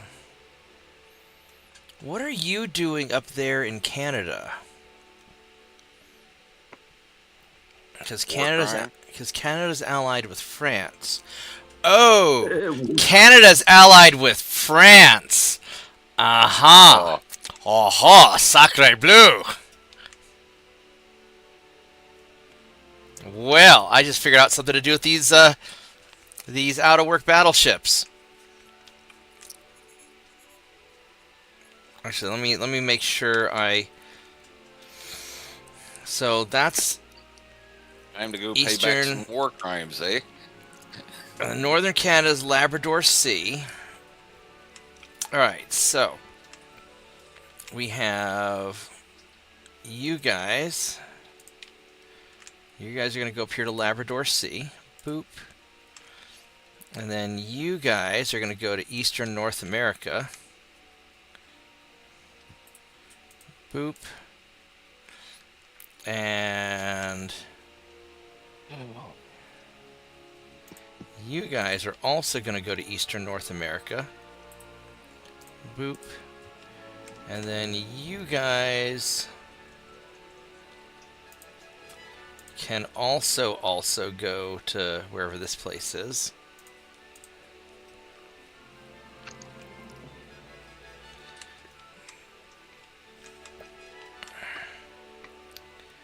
And then you guys can hang out in Santa Cruz. Well, actually,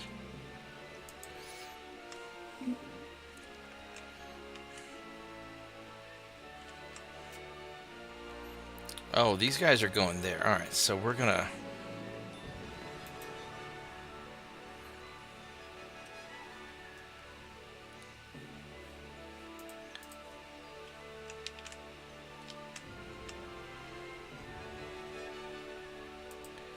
These 8 battleships.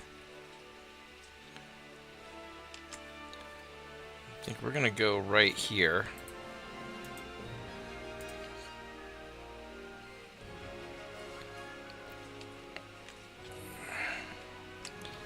And you can go take care of that. We got these 19 cruisers. You guys can also... Well, we can go run into all of them. Here, let's just go. We're gonna have just a big old fight there. You guys can all hang out and be friends. And then you can also go up to... There we go. That's how we're gonna do it. We're just gonna invade the crap out of Canada.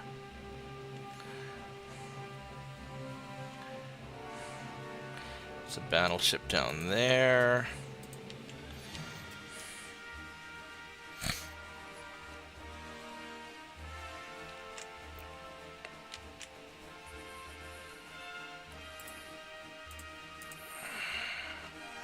There we go. Maybe they'll run into each other and be friends. Alright, I think that is pretty good. Let's go save a backup also, just in case. The game's a lot less glitchy than it used to be, but I still don't trust it. 2 more months.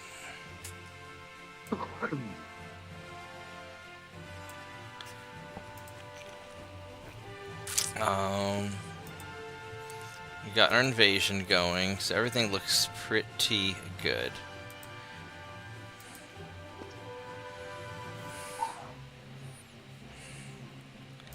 Alright, here we go. Vorgath's gonna be so mad. Why? Because I'm gonna invade the hell out of his country. Oh no, I forgot the other side of Canada, the Western Canada.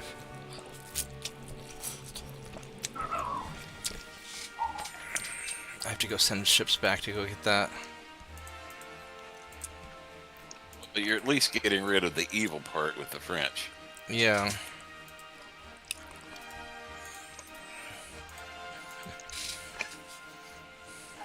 Lord. I got a good laugh today watching this one video. It was basically one of those police body cam videos. Mm-hmm. And had this, one deputy is kind of narrating it. And it was like a domestic disturbance between neighbors. They're showing the body cam footage and they come around.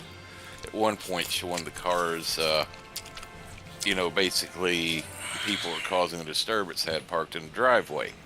Right. And one of them was a white Ford Focus with about a foot wide blue racing stripe running down the middle of the freaking hood, the roof, and the back end. Oh no. No shit. The guy narrating it stopped the video and he just basically said, "Wait. You've got a Ford Focus with a racing stripe. Dude, you're not fucking fooling anybody. That car is not fast." He spent a good minute just giving the guy shit about having a Ford Focus with a racing stripe on it. Oh no. He was calling BS. Yep. It's like, yeah, forget the domestic disturbance in the body cam video. This guy's pulling sacrilege having a Ford Focus with a racing stripe. Oh my goodness. You're not fooling anyone with that. When I was in college, everybody was going through their Honda Civic phase where everybody wanted to trick out their Honda Civics, and all my friends were trying to see who could pimp out their Honda Civic, to just make it the fastest, whatever, loudest. I don't know why they do that to a Honda Civic. It's just a fucking Honda Civic, but whatever. Put the loud mufflers on it. When they trick out the engines, they put in superchargers and all kinds of shit to try and make the fastest Honda Civic possible. I'm like, but it's just a Honda Civic. Yep. Well, kind of like the old meme too said, if you paint the car red and paint flames on the side of it, that's good for another 20 horsepower and another 10 miles an hour. That's right. Oh no, this thing's low on fuel. Oh no. That's right there. I mean, if it ain't broke.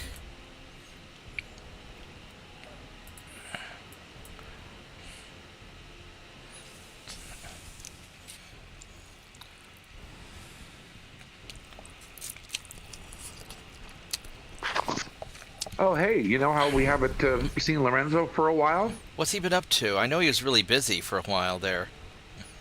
He's cheating on us with another YouTuber.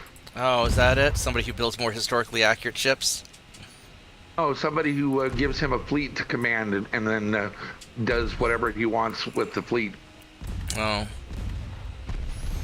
I have a lot of trouble coordinating times with him because, the best time for him is really early Sunday morning for me, and I'm usually just exhausted then.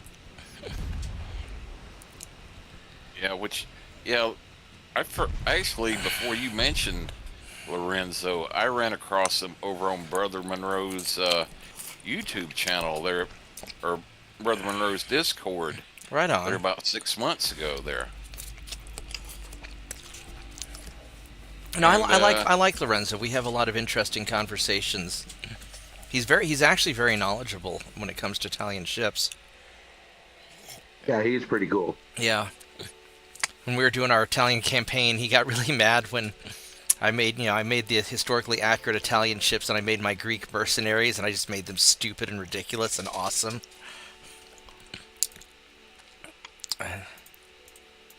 Yep. Yeah, basically, when I ran across him about 6 months ago on Brother Monroe's Discord, he was he was telling, how shall we say, a few sea stories. As in, you know, you know what the difference between a sea story and a fairy tale is? The ocean is involved, or the fairy tales are more believable. Fairy tale begins with once upon a time, and a sea story begins with this is no shit. I thought the sea story began with this one time when I was drunk. And basically, I called him on it, and he shut right the hell up.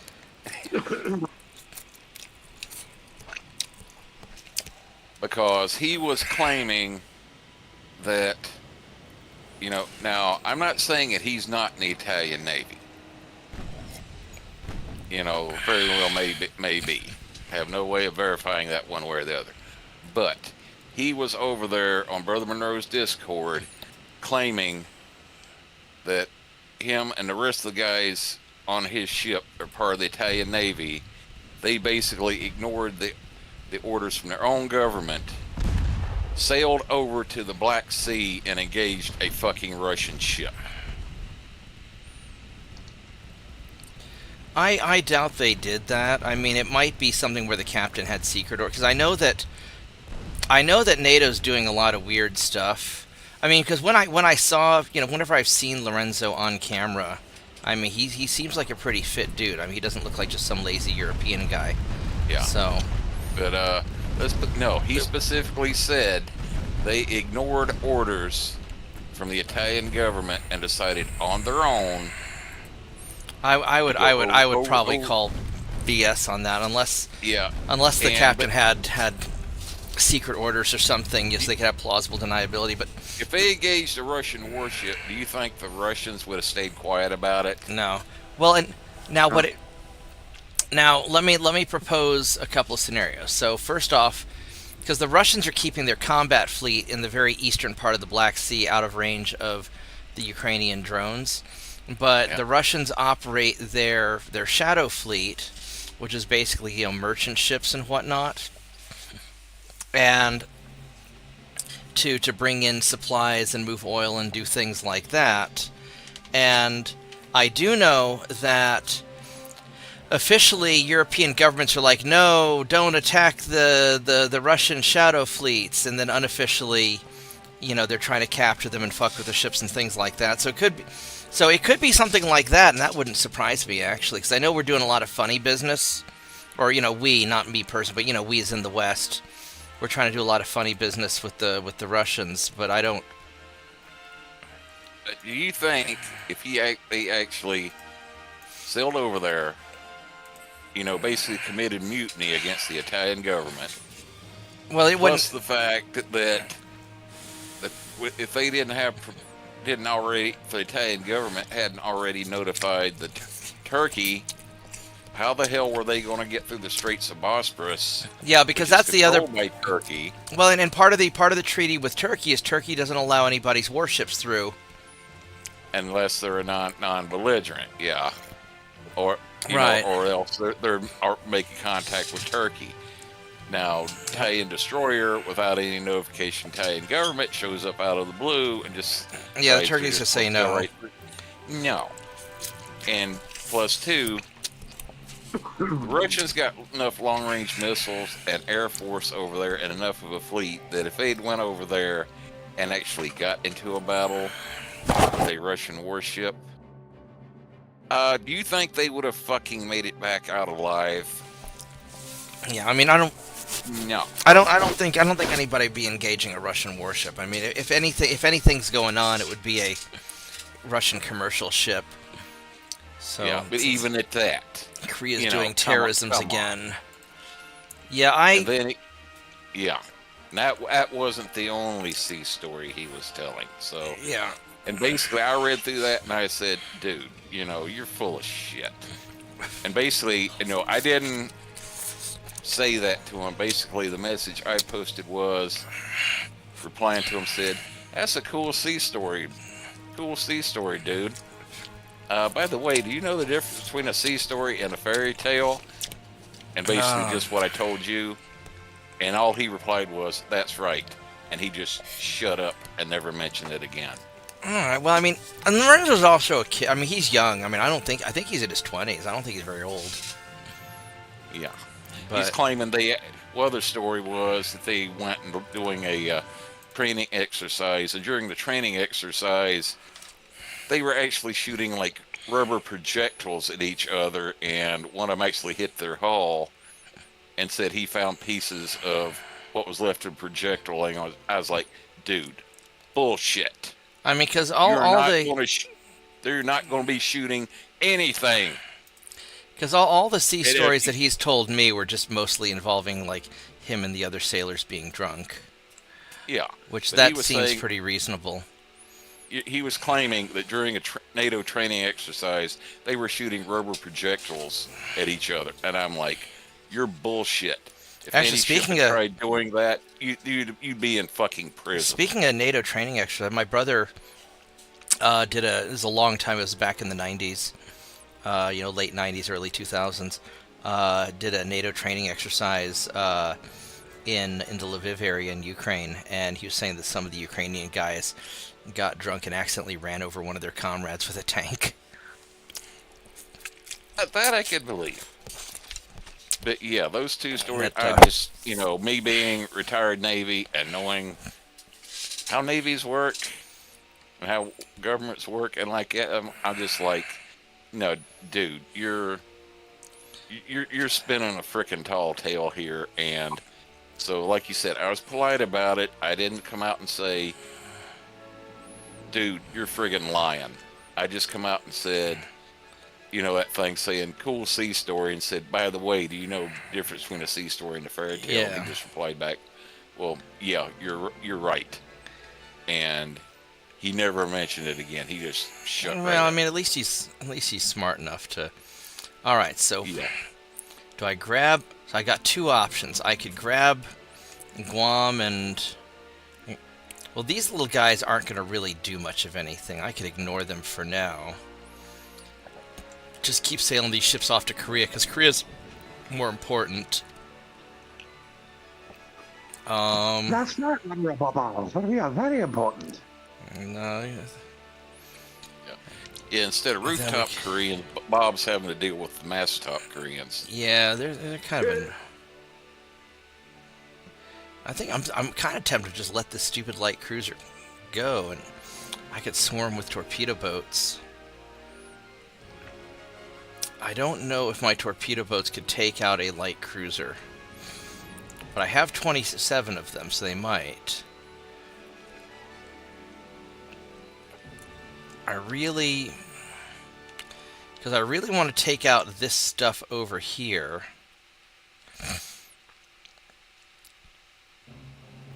Because I could grab Yemen and then move on over to Sudan, which is probably the smart move. Because how much does Yemen need? Yemen needs... Oh hell, I could capture Yemen with my torpedo boats! That's what we're doing. Fuck Yemen. Fucking Houthis. Then we're going to sail you guys right into the Red Sea like a boss. And then my swarm of torpedo boats, because I only need 700 tons. I'm going to take over Yemen with a couple of torpedo boats and a commando raid. Watch this. Hold my... Wait, I don't drink. Your tea? Hold my tea. your I'm going to... tongue. Hold my tea. I'm going to try something. I'm going to send you guys over here. We're going to get you with torpedo boats. Plus I have these cruisers here anyway, so they're going to actually help.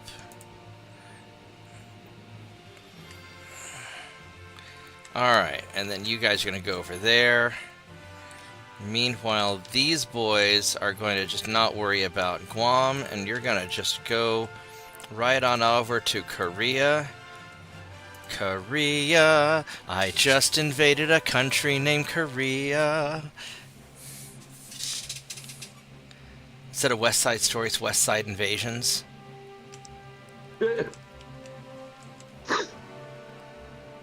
Ooh. Oh, come on, you know it's awesome. You guys are just hanging out there waiting for the battleships. You guys are still chasing the French across the ocean. That was very punny there, Bob. I know, right? I'm sometimes pretty punny. What do I have over here? I have 7 cruisers that can just go there. And the torpedo boat doesn't matter that much. And I've got you guys.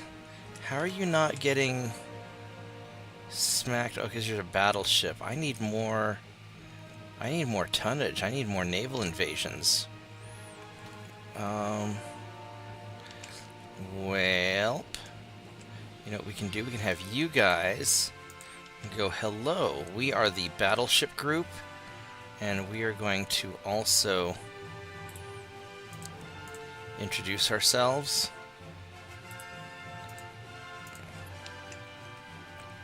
And then you guys are going to go probably to... I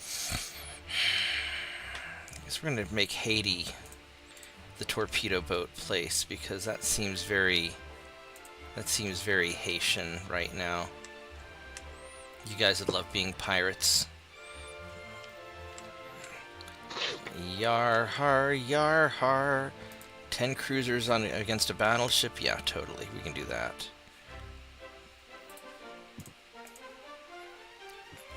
I need to move it down just a little bit. Perfect. Alright. And then these 27 torpedo boats. It's probably a really dumb idea. Actually, how much ammo do you have? Because these each have 6 2.9s, so I mean, I should be able to pepper this guy down. Let's just go right here and see if we can intercept you, because it'll be kind of funny. And then you guys will also go and help. There we go. Let's do that. I think that'll be sufficient. Alright, so this naval invasion's going well. And you are also going well. The conquest is going well still. Do we not have enough tonnage, really? We're short, like, 1,500 tons? Really? Alright, well, let's...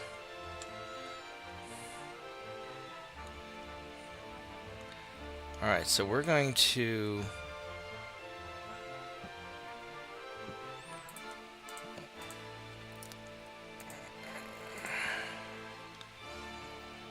Alright, let's just start sending dudes over there. Instead of going to Haiti, you're going to go over here.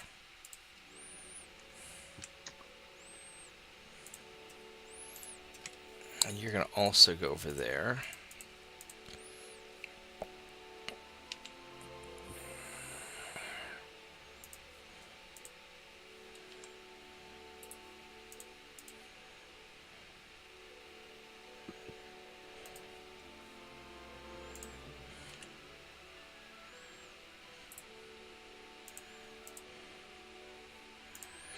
But I think the torpedo boats that you have, we're going to send those down over here to help with that. In fact, we're going to send this patrol ship over there also. There we go.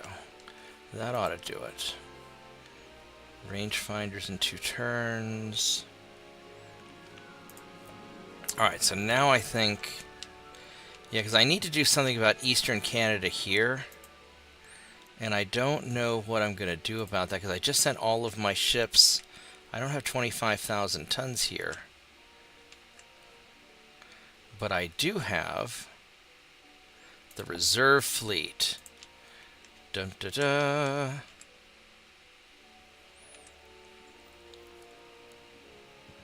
That's Gulf of Alaska. Gulf of Alaska. Alright, so we're going to send you guys up here. Do I have any more ships in the area? Because the Canucks might be a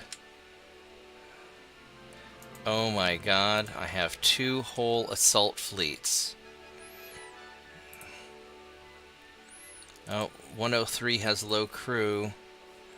Hold on a minute, we gotta fix that.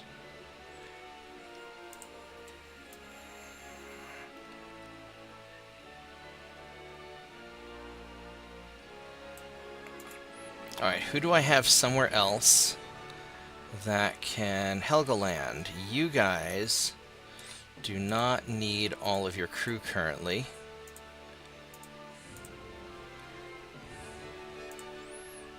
And he does. Boom!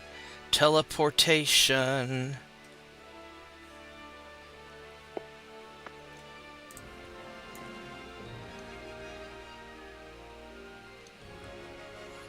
Oh, I saw a Star Trek meme a couple days ago. Showed Riker and Worf sitting at a table on the mess decks, and Riker is asking a question. Says, "I wonder why it is the French like eating snails." And then it swapped over to picture Picard saying, "Because we don't like fast food." Oh, Jesus.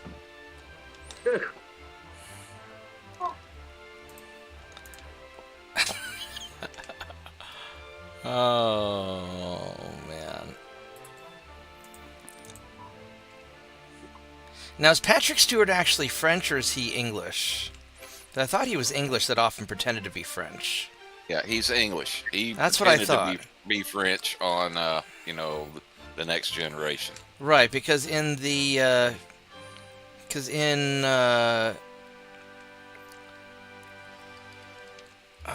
which one was it? Was it the old Camelot movie that had Excalibur? Excalibur, yeah, 1980, yeah, because Patrick Stewart's in Excalibur and Hawkman was in Henry V. The guy who played Hawkman in Flash Gordon was in the Henry V movie, and that was awesome. I'm pretty sure it was him. No, Patrick Stewart is British. Yeah. That's what I thought. And the dumbass is a labor guy. Well, yeah, but all the rich people are, because they don't understand other people's money. That's it. I don't blame actors for being stupid. I blame economists when economists are being stupid. Well, like, AOC has no excuse because she claims that she has an economics degree. Patrick Stewart's just an actor. I think he's a very good actor. It doesn't bother me if Patrick Stewart doesn't know how economics work, because that's not his job. Just like I don't blame my dad for not being able to act. Because Dad's an economist, he's not an actor. Patrick Stewart's an actor, not an economist. And both are very good at their jobs. Alright, let's go... Well, for my money, the first 2 seasons of Star Trek Picard sucked. Yeah. But that was probably bad writing, because Star Trek was kind of woke and weird at that point. Because Picard came after Star Trek Discovery, or did Star Trek Discovery come after? Yeah, STD came first. Okay. Yeah. All right. Yeah, I mean... Then what I heard, the way the first 2 seasons of Star Trek Picard came out, that was Patrick Stewart wanting it to go that direction. Oh, well... He's a very good actor, but he's not necessarily a good writer or director. I need to start another cup of tea, and I'll be right back.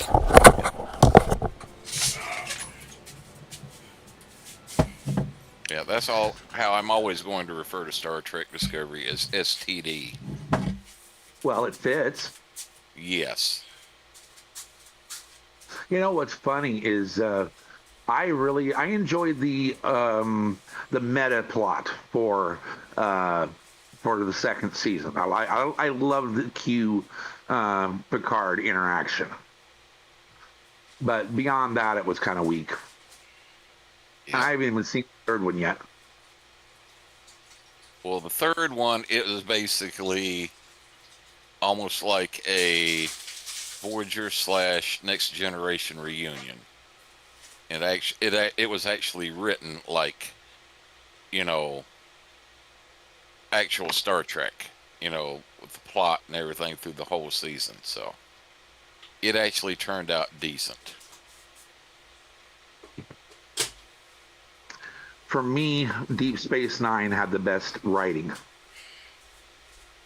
Yeah, there's much to be said for that point of view. Yeah, it did have some excellent writing to it. All right, there we go. A few more minutes, and I will have another cup of tea. Because even though I'm half Greek, other half the family does descend from the tea place. That's right, Bob. You are Greek. What is a moussaka? A moussaka? Saka, S-A-K-A, I think. Saka? Fuck if I know. I'm only half Greek. Let's go Google that shit. Well, if you're looking for where I got the reference, go listen to the song Aussie Barbecue, because one of the lines in the song says, Greeks go crackers over their moussakas. And I'm like, what the hell's a moussaka? Some kind of a food item. I don't know. I have never heard of that. I mean, there's a Busaka restaurant. Busaka... No, not B, with an M. Oh. You hope it's referencing a food item. It's a layered Moussaka is a layered casserole dish popular in the Balkans and in the Middle East. It's often compared to lasagna because of its layered structure. So it's kind of like pastizo, maybe. Okay. Traditional Greek moussaka is layers of eggplant. Oh, fuck eggplant. That's why I don't know what it is. I hate eggplant. Ground meat and tomato sauce. Yeah, so we had a pastizo, which is similar to a lasagna. And but when it comes to layered stuff, you have baklava, and that's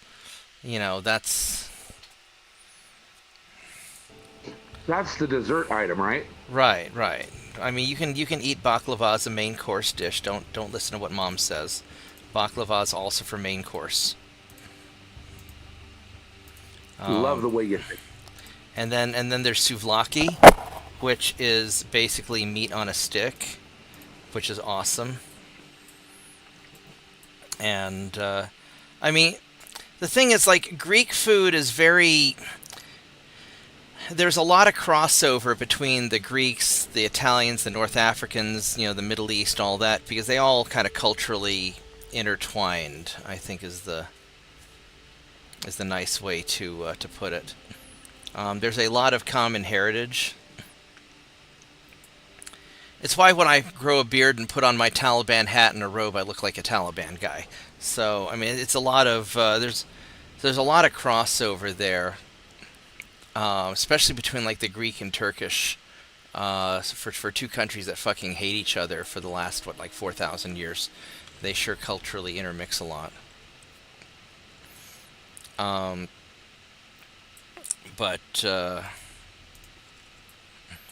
I don't know. I've never had a moussaka, but anything with eggplant I just avoid because I don't like eggplant anyway.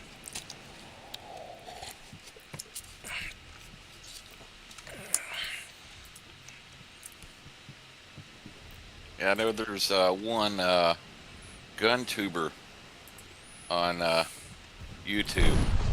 Guy's channel name is Kentucky Ballistics. Yeah, that guy's pretty funny. Yeah, that's his running meme almost every video he puts out. Everybody hates eggplant. That is true. Dude had a 50 cal misfire and blow up on him once. He almost died. Did you know that? That's fucking crazy. Oh yeah.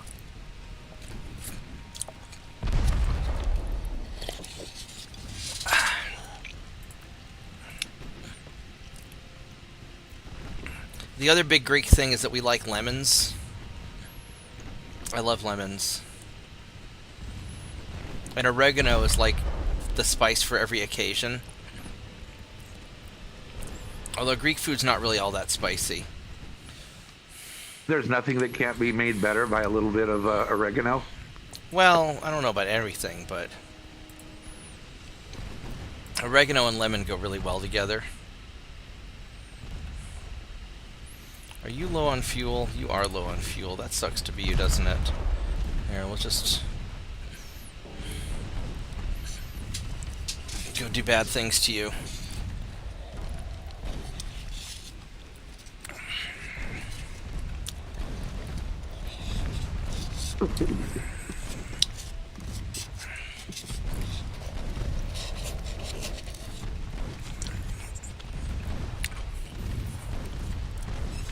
Actually, here's a funny and inappropriate story. My grandmother's best friend, Calliope, used to complain about terrorists, how they stole the idea of suicide bombing from the Greeks. Just like she claims they stole everything. They stole our domes, and they stole our ways of building churches, and they stole our suicide bombing. Because apparently during World War II, whenever the Nazis would kidnap Greek women, because they wanted to, do things, their whole eugenics and breed the ultimate whatever. The Greek women all apparently carried hand grenades around on them. Whenever Nazis would capture them, they'd pull the pin and get their final vengeance. And so Calliope was claiming that that the jihadis stole the idea from us, which I don't know if that's true or not, but she insisted it was. Although I would venture to say that jihadis do it for entirely different reasons. Oh yeah. Oh, without a doubt.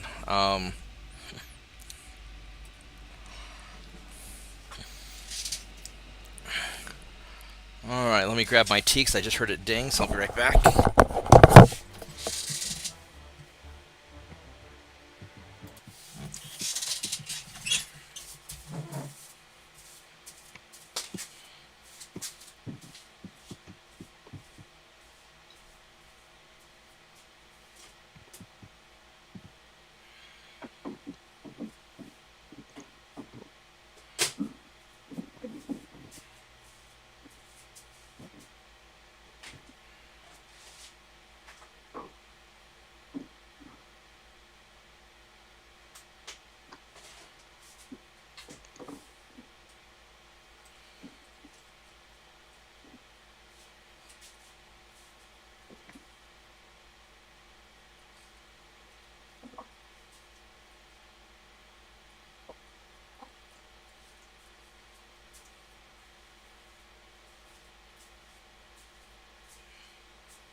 One of the most common Greek foods that I used to have a lot when I was a kid was chicken and potatoes.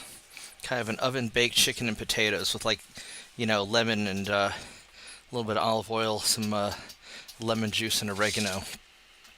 And actually most cultures I've encountered in the Mediterranean and Middle East seem to all have some form of chicken and potatoes, which I thought was really interesting. I was talking to one of my Pakistani friends, and we had chicken and potatoes for supper when he cooked supper for me one time, which is pretty cool. All right, so we finally caught those Spanish battleships with my assault fleet, and this is going to be a bad day for them, I think.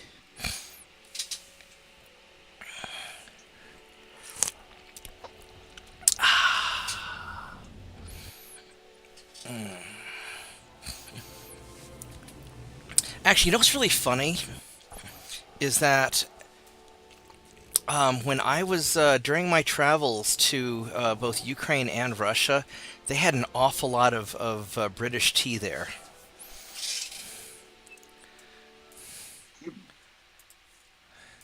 Which I thought was really fascinating. This is spanning over the course of several decades.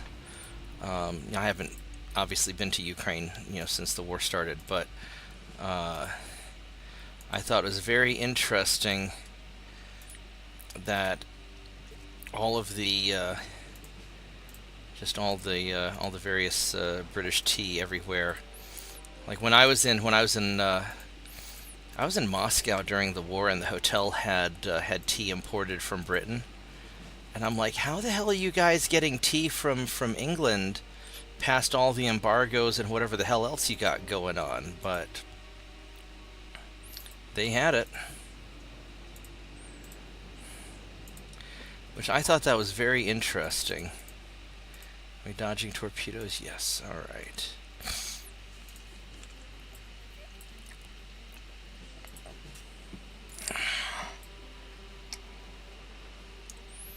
Well, it might be that the sanctions are primarily designed to keep the Russians from selling any of their stuff to the rest of the world from getting any money, but they're more than happy to take money from Russia and sell them their stuff. Yeah, they're just importing it from India. It's just like the same way that everybody's buying Indian oil right now that India's importing from Russia. All they do is put on Indian ships. They call it Indian oil.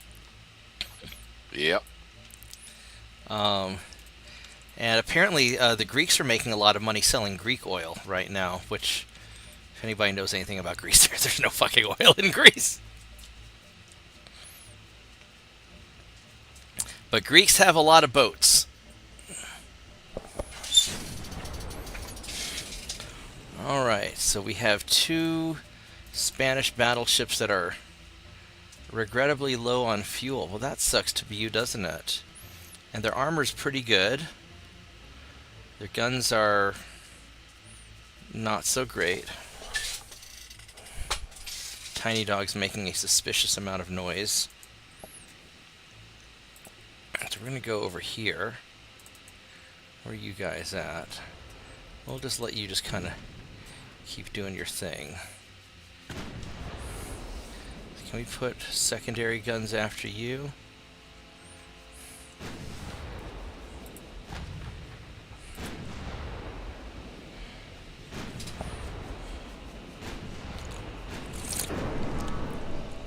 Bonk. That was a really good bonk sound.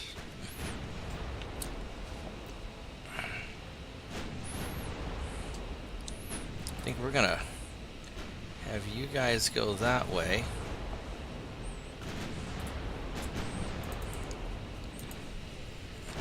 Let's put secondary guns at the torpedo boat and maybe keep firing the primary guns at the battleship, because that's what the primary guns are for shooting at big things.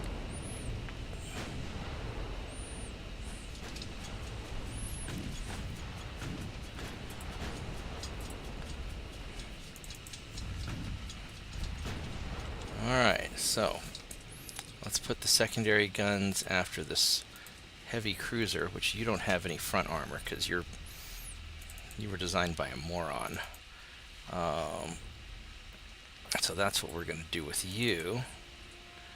And keep firing at the battleship. Keep firing, assholes. Keep firing, assholes!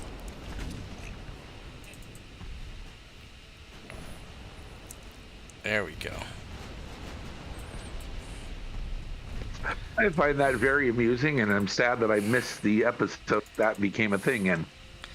Well, we started talking about the new Spaceballs movie, so it just sort of became obvious. It became self-evident.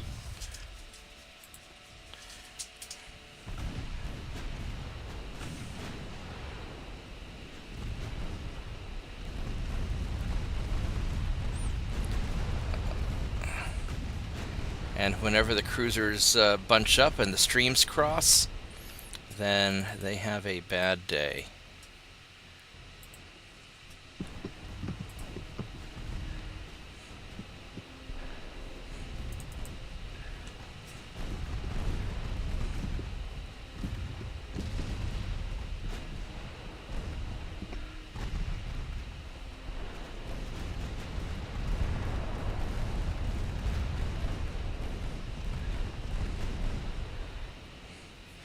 should probably fire at that.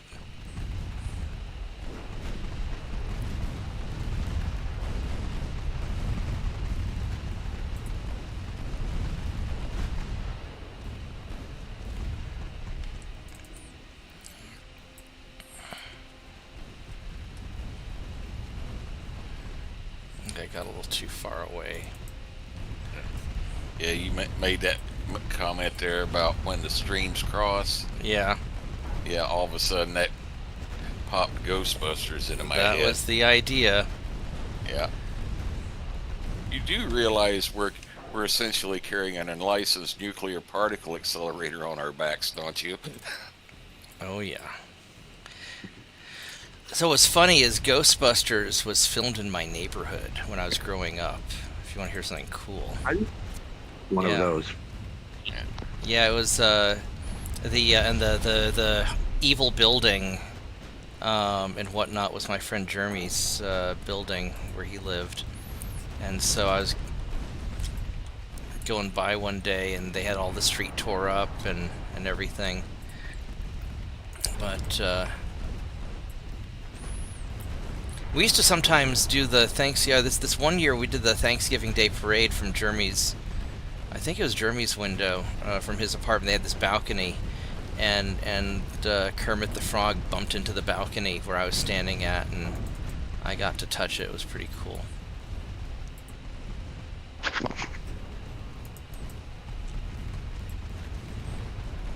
Did you stab it with a gladius? No, it just bumped into the balcony where I was at, so I went boop, and I smacked it with my hand just to be like I touched Kermit the Frog.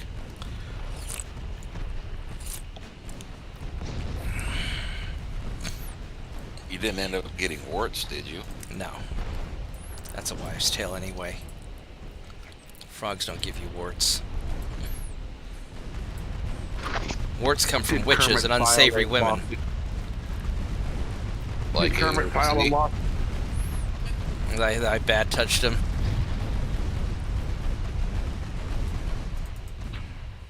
Kermit, on this little doll, would you please show us where the bad Greek man touched you? Oh, Jesus. I was like 6. Hey, they start early in some countries. Oh my God,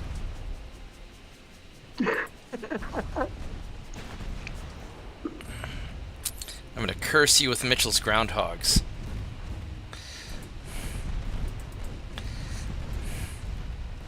Take my groundhogs, please. I will. I'll give them to JP.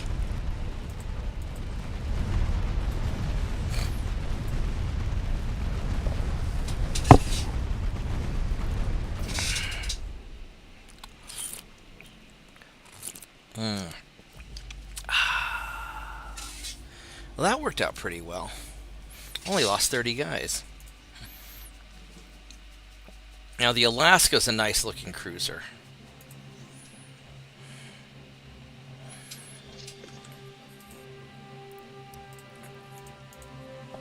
I know I should auto-resolve it, but I don't want to. Do you still get experience when you auto-resolve, or not so much? I have no idea. And I don't know how to check. I don't either. I mean, you'd have to know which ships are involved and keep track of the ships before the auto-resolve and afterwards and check their crew training level. It doesn't tell you how many experience they have, just their...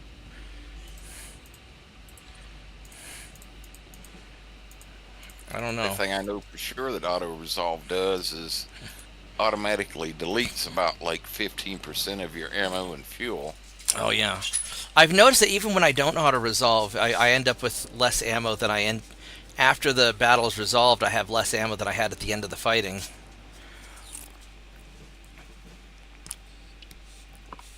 I blame the socialists. They're taking my ammo.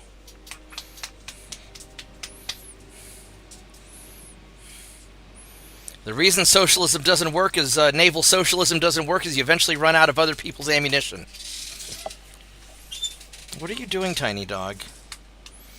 You're like sticking your face under my feet and smacking my butt with your tail, and that's really weird, and you should stop that.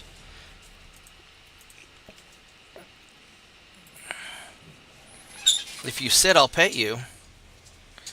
But you're really small, and I don't want to, like, bend over to pet you. You can just sort of sit, and I'll pet you.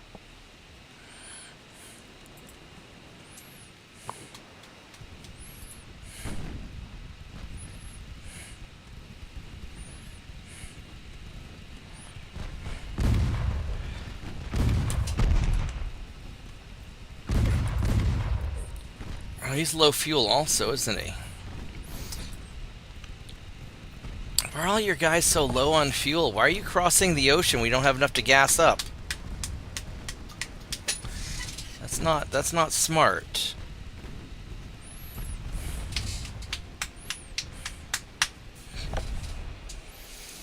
Alright. Tiny dog, I don't want you under my desk either. No. There's nothing under the desk that you need. Do you need to go outside? Is that it?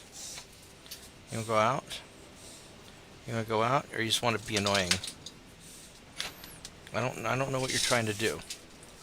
All right, I'll let you. I'm gonna put you outside because you're dumb and don't talk.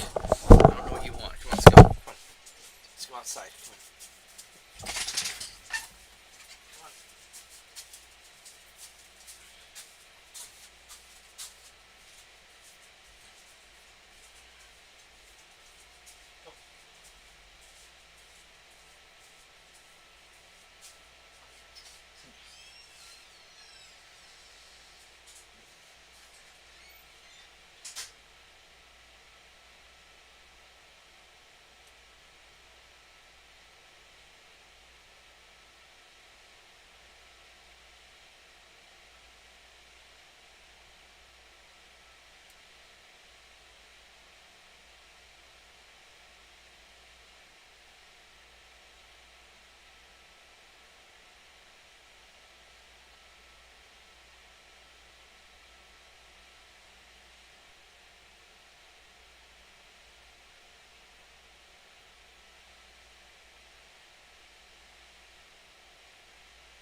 Back. I love Tiny Dog. She's a really nice dog. I just wish she could talk.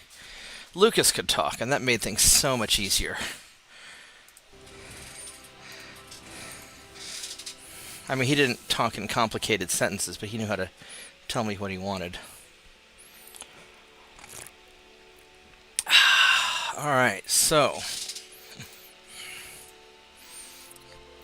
we're still losing transports, Caribbean and North Atlantic.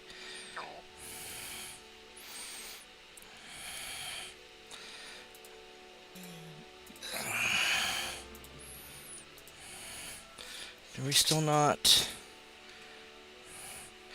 The Canadians are still there, allied with the French. I got to make use of knowledge that you imparted to me today, or yesterday, in UAD, Bob. Really? What did I do? you had determined that no matter how much you overload your shipyards, it never gets a worse multiplier than 3 times. That's right. I had a 7.5 million ton fleet that needed refitted. And I figured it would take me about 6 years to do that if I kept within limits. So I literally just did every single ship at once. And it took you, what, like a year? No, it took me 3. 3 years? I didn't do the let's do one and then. Oh, you didn't optimize it? Okay. No, I didn't optimize it. I did it, textbook. I just threw every ship in the dockyards. All right, so 6 more months till I get. What? Why are you skipping my 6-inch guns? I want. Going from 5 inches to 7 inches. Come on.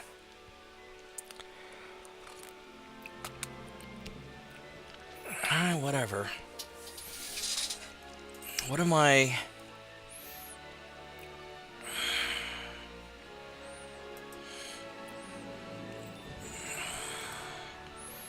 Alright, so we're invading Sudan. I really need to get to start invading Canada.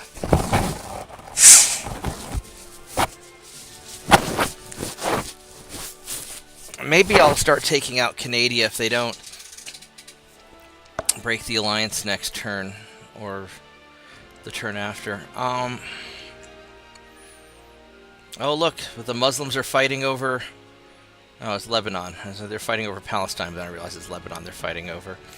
Alright, so these guys are good. So I guess I'm going to... So here's the big question. Do I wait... I don't care about the rangefinders, because I'm not going to use stereoscopic. I'm using the coincidence. I don't care about 9 months for the engines. The shells... The capped... Armor-piercing cap, ballistic, Gun layout... Alright, let's go see... Let's go see what we have for these. Holy... Oh, wait, you know what? I don't have the tonnage to do that yet. So what I can do... Yeah, so I'm going to do one of these guys.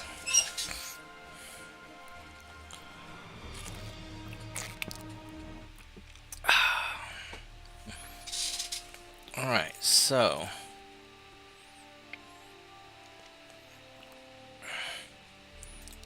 Do we have any better technology? I bet we have...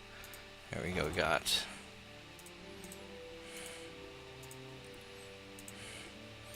Reinforced bulkheads. Alright, so we got that. And the gun cotton... Got white powder. Alright, so we got... So that's the best we've got there.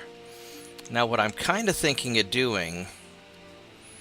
is for these turrets back here, if I were to go...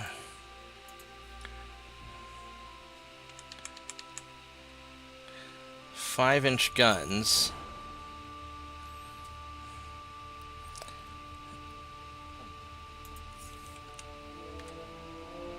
If I go 5.9s, that's a pretty seriously big gun. I wonder something. Can I... I do not have the better barbettes yet.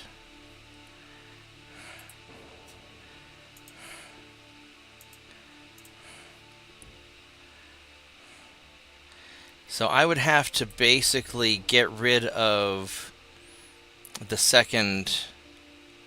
I don't think I could have... I can't scoot you down any further. No, I cannot. And if I go with a 2.9...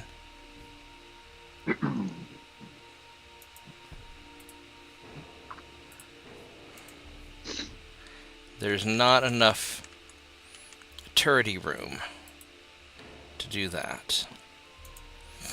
So what might be a good idea,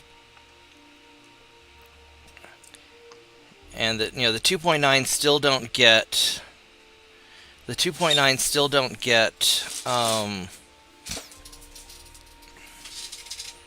they don't get armor yet, which is kind of unfortunate.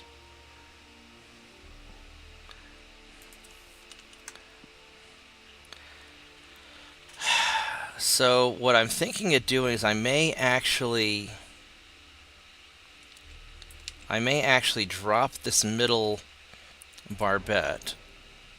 What the fuck was that? That was no good.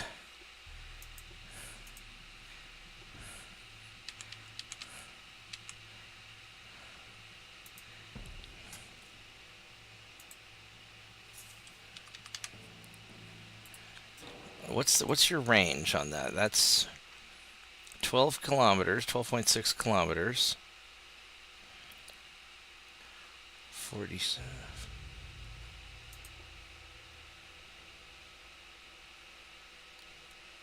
10.8. Oh, so the double-barreled has a longer barrel also. Okay. Right on. Alright, so we're going to take you off.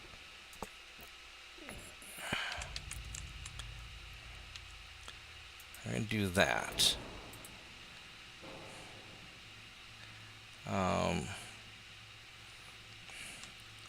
And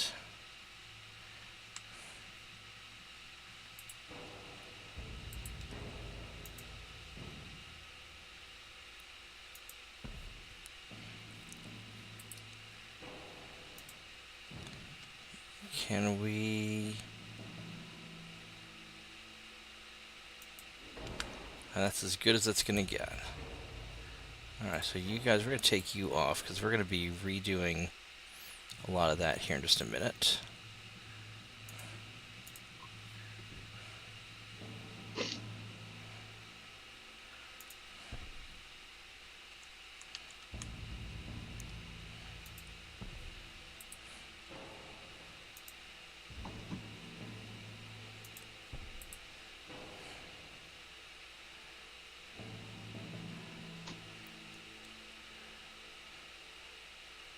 Alright, so we got that. And now we're going to redo 1, 2, 3, 4, 5. So we got these 5 2.9s, but we can at least replace them with these double turrets that have a longer range.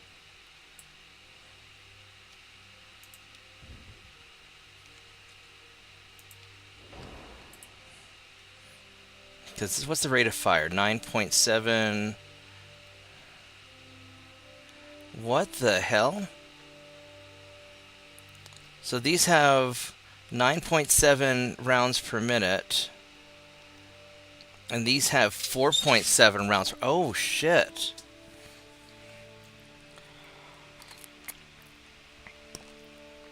That's interesting. So the single-barreled fire like twice as fast, but they have a shorter range. At 5,000 meters, a 3.9 accuracy and a 3.3. So the 8 versus 10. So I get 2 kilometers extra, and I get a more accuracy, but a slower rate of fire. But it amounts to the same amount of shells downrange because it's 2 barrels. Right, but I'm having to get rid of 2 guns for every 1 twin that I put on. So it's so I'm getting half the shots, but it's longer range and more accurate.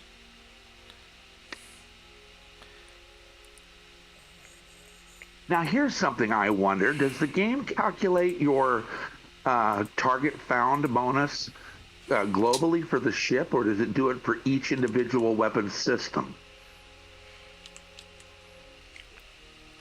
Meaning, if your 2.9s, your single barrel 2.9s, rapidly build up a target found bonus, does that translate to the main guns as well, or does it stick No, just with the? it's just with the system.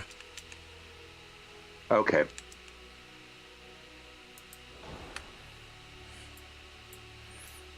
I mean, it's longer range, so maybe it's better that I do it this way. And then with...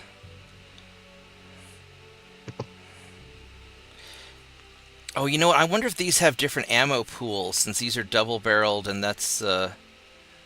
Yes, they do. So... that might be worthwhile also. Now, another possibility is I could try taking you...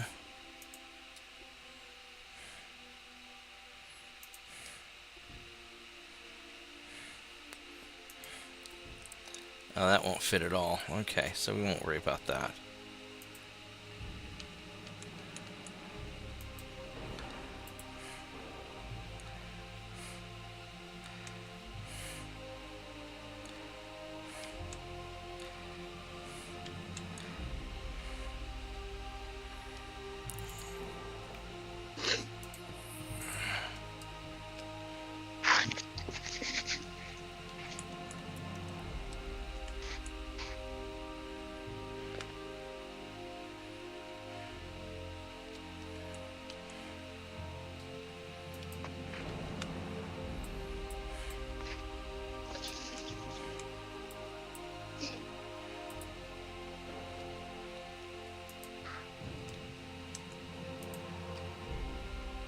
Serpwoods would very much appreciate this ship that I'm using right at the moment. Oh, why is that? Because it has 9 20.1-inch guns on it. Oh, goodness.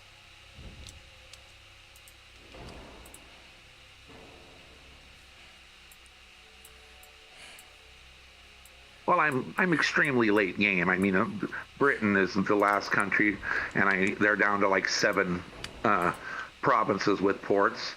So I've just been, playing around. I'm not sure if this is actually, I'm not sure if this is beneficial or not with these. I mean, these have the longer range, so I like the longer range.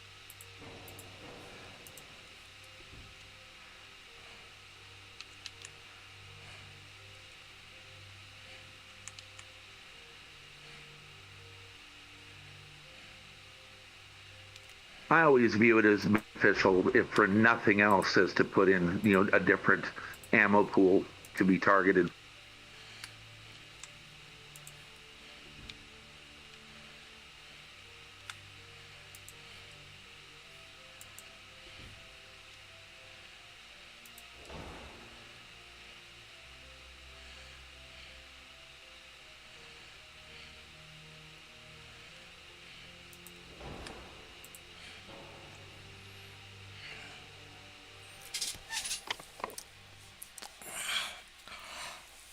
Yeah, I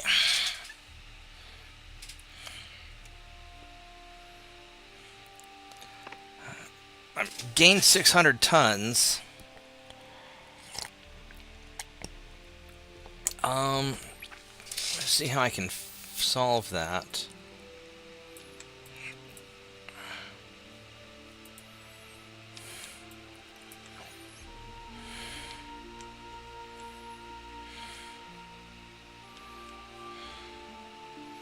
That's a 9-inch gun. I could try and beef that up. Oh.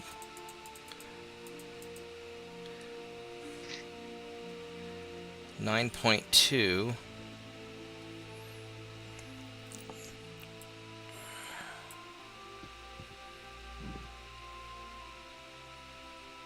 That's not going to scooch forward any because I've got that in the way.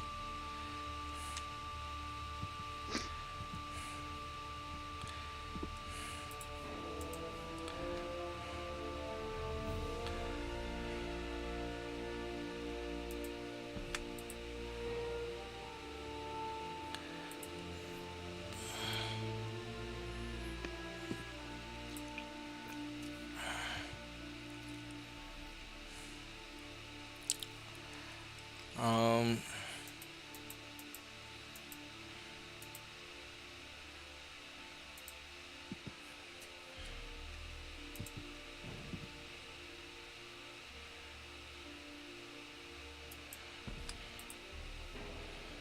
I don't know if that'll turn or if it'll get stuck in the wall.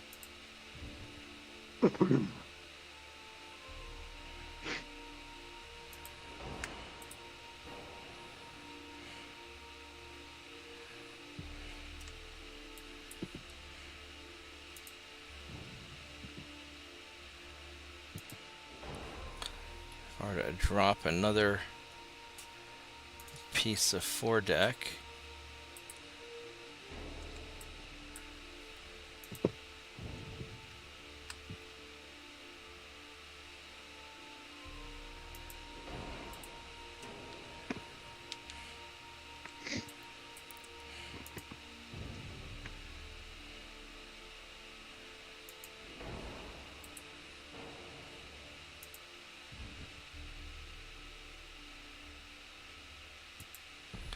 Alright, there we go. So that should get that.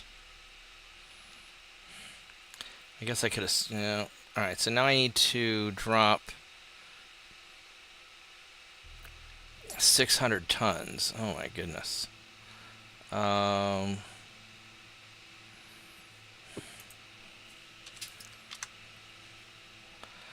Whoops, that doesn't.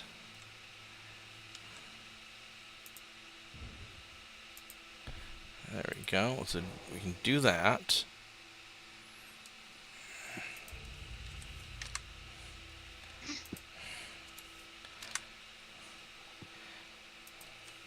I'm wondering if maybe this isn't as good of an idea as I thought it would be.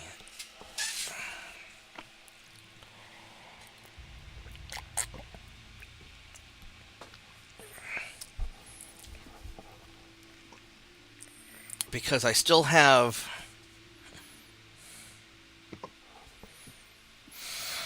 I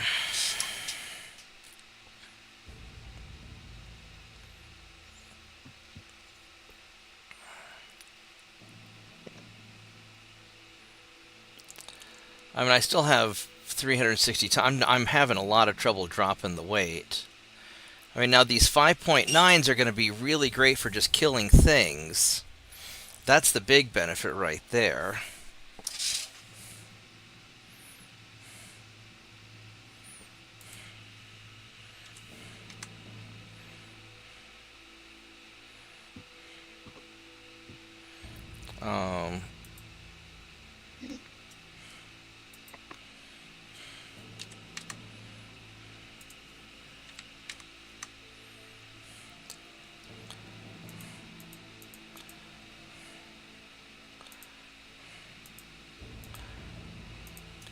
If I go 8 and 6.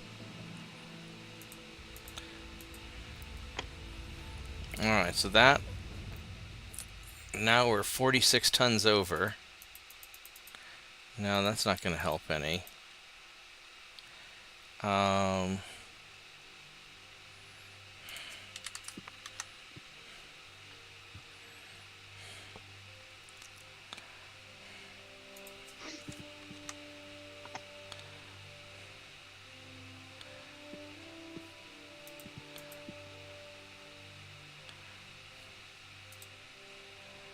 There we go.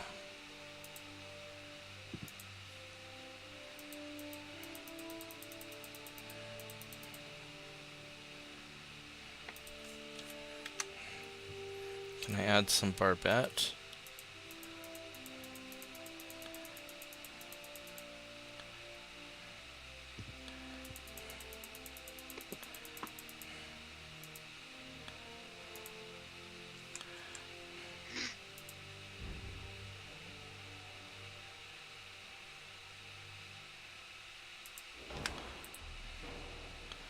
There we go. So that,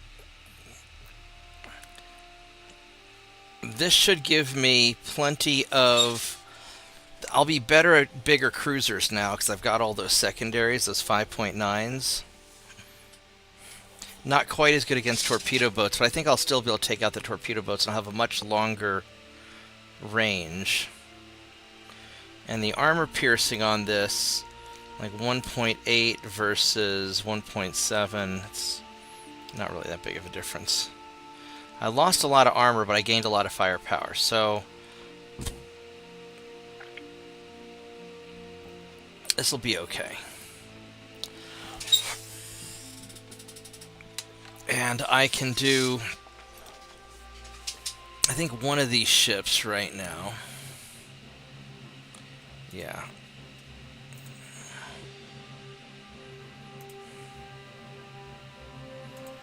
I'll do one of these ships. And then we'll get better engines soon and better guns soon. Although I don't think I'm going to go 7-inch guns. I mean, I could.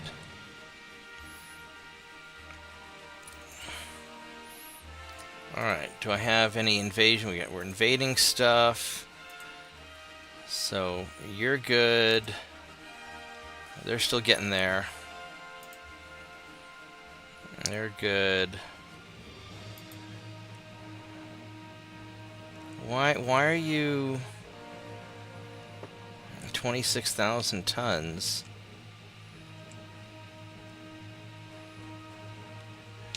Where'd my battleships go?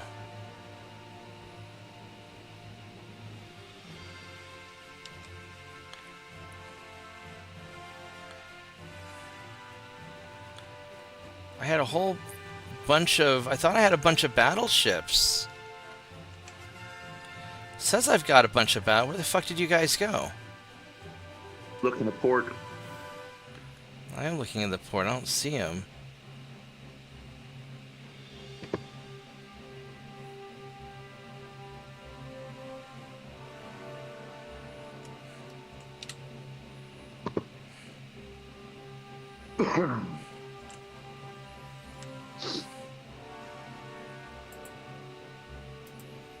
Are you guys not in the zone? I bet you're not.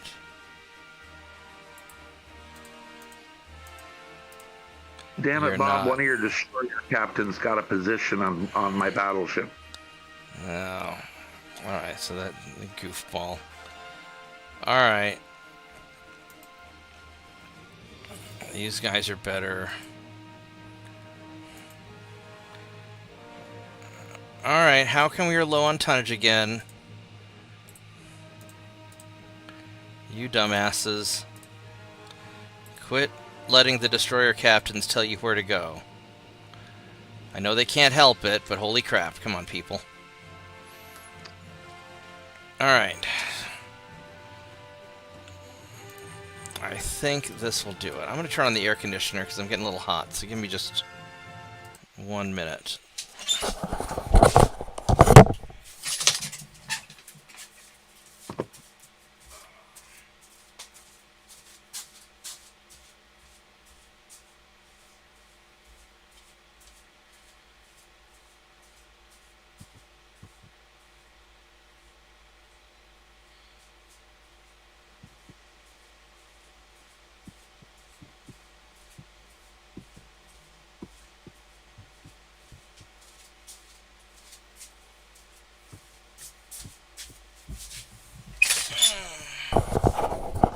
Okay, here we go. What is my secondary monitor doing? You're just like blinking up all crazy.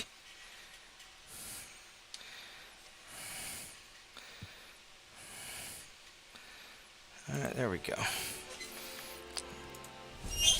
Alright.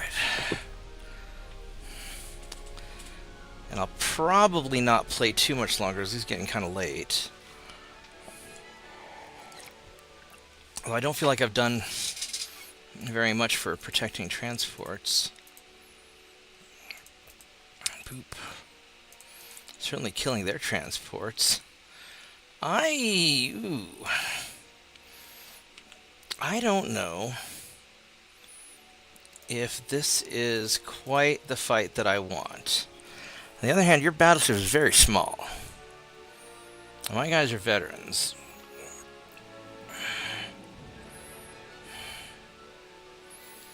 But these are just regular 6-inch guns.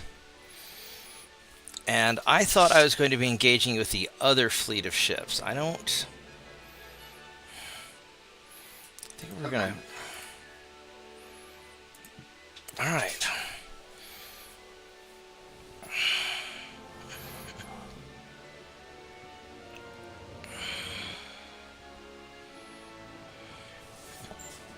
So I don't think I can fit 7-inch...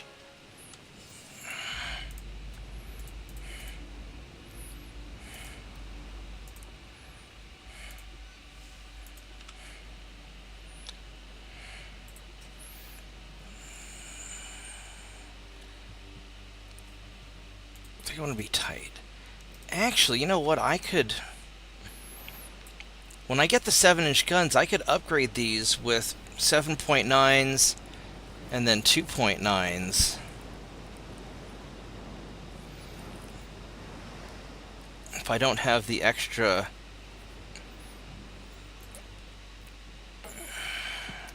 I could get rid of this forwardmost, the number one 6-inch gun turret.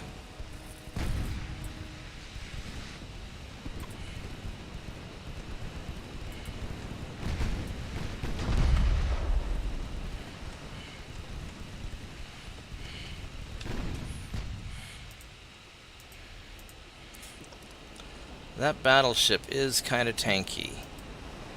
These light cruisers are not tanky.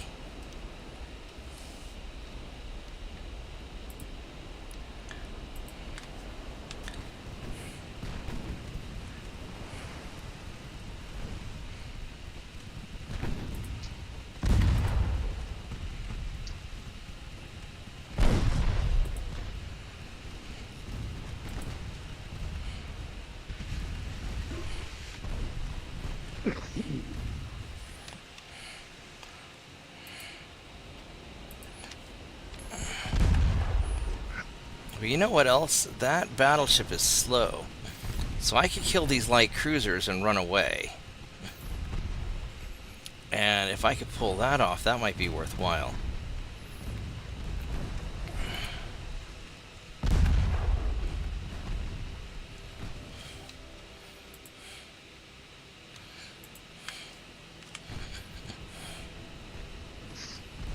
Slav in the Discord. Hello, Slav.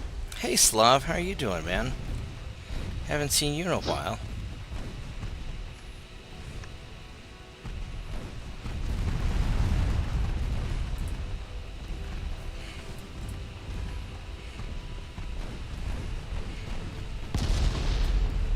Ouch.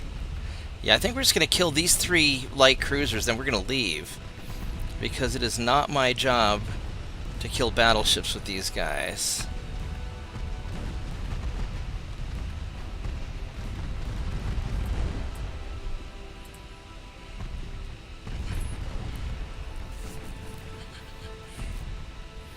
I mean, I probably could kill that battleship, but he's just got so much armor.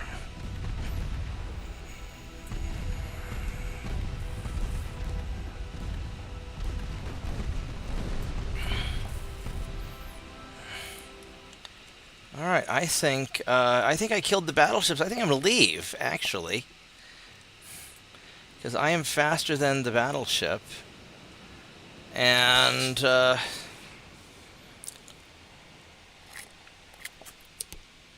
suck it, buddy. Problem.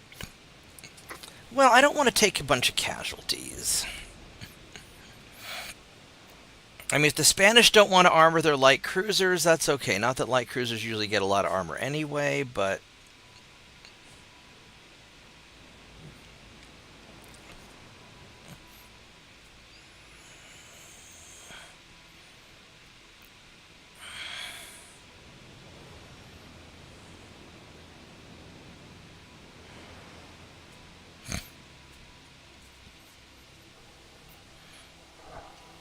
we're just going to kind of peace out for a little bit. I could redo these guys with the 7.9-inch gun. The Mark II. That would make him pretty powerful.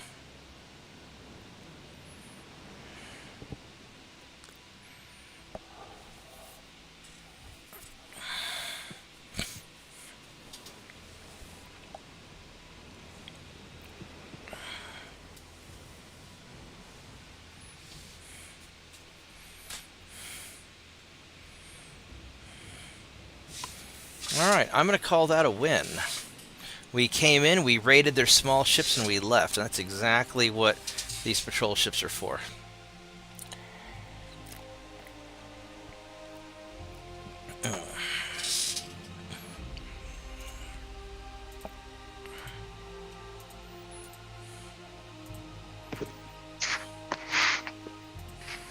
They have done their duty to Kaiser. Oh, ha, ha, ha! Oh, Canada! Ha, ha, ha, ha, ha! Oh, Canada. 30,000 tons, huh? 30,000 tons, eh? There you go. We'll do that. I'm feeling pretty good about that. Well, let's check out one other thing. So we got the rangefinder. Yeah, 5 more months till the 7-inch guns. 8 more months on these engines. Got the better shells in 5 months. I mean, this, I could end up, I could see something where I could do it with the patrol ships. All right, guys, I am tired, and I had a really long day today, and I need to work tomorrow, so I am going to go to bed. And thank you, everybody, for hanging out with me. I appreciate it. Please like the video, subscribe to the channel. Oh, I don't have any. I can't invade France or Spain this turn. I guess I've invaded all the invasionings that I can do, but that's all right. So, guys, I'm going to go to bed, and I will see everybody tomorrow. Hopefully tomorrow won't be that bad of a day. I will have a good one, and you guys have a good one too. No more meteors and no more groundhogs, guys. Good night, everyone. Good night.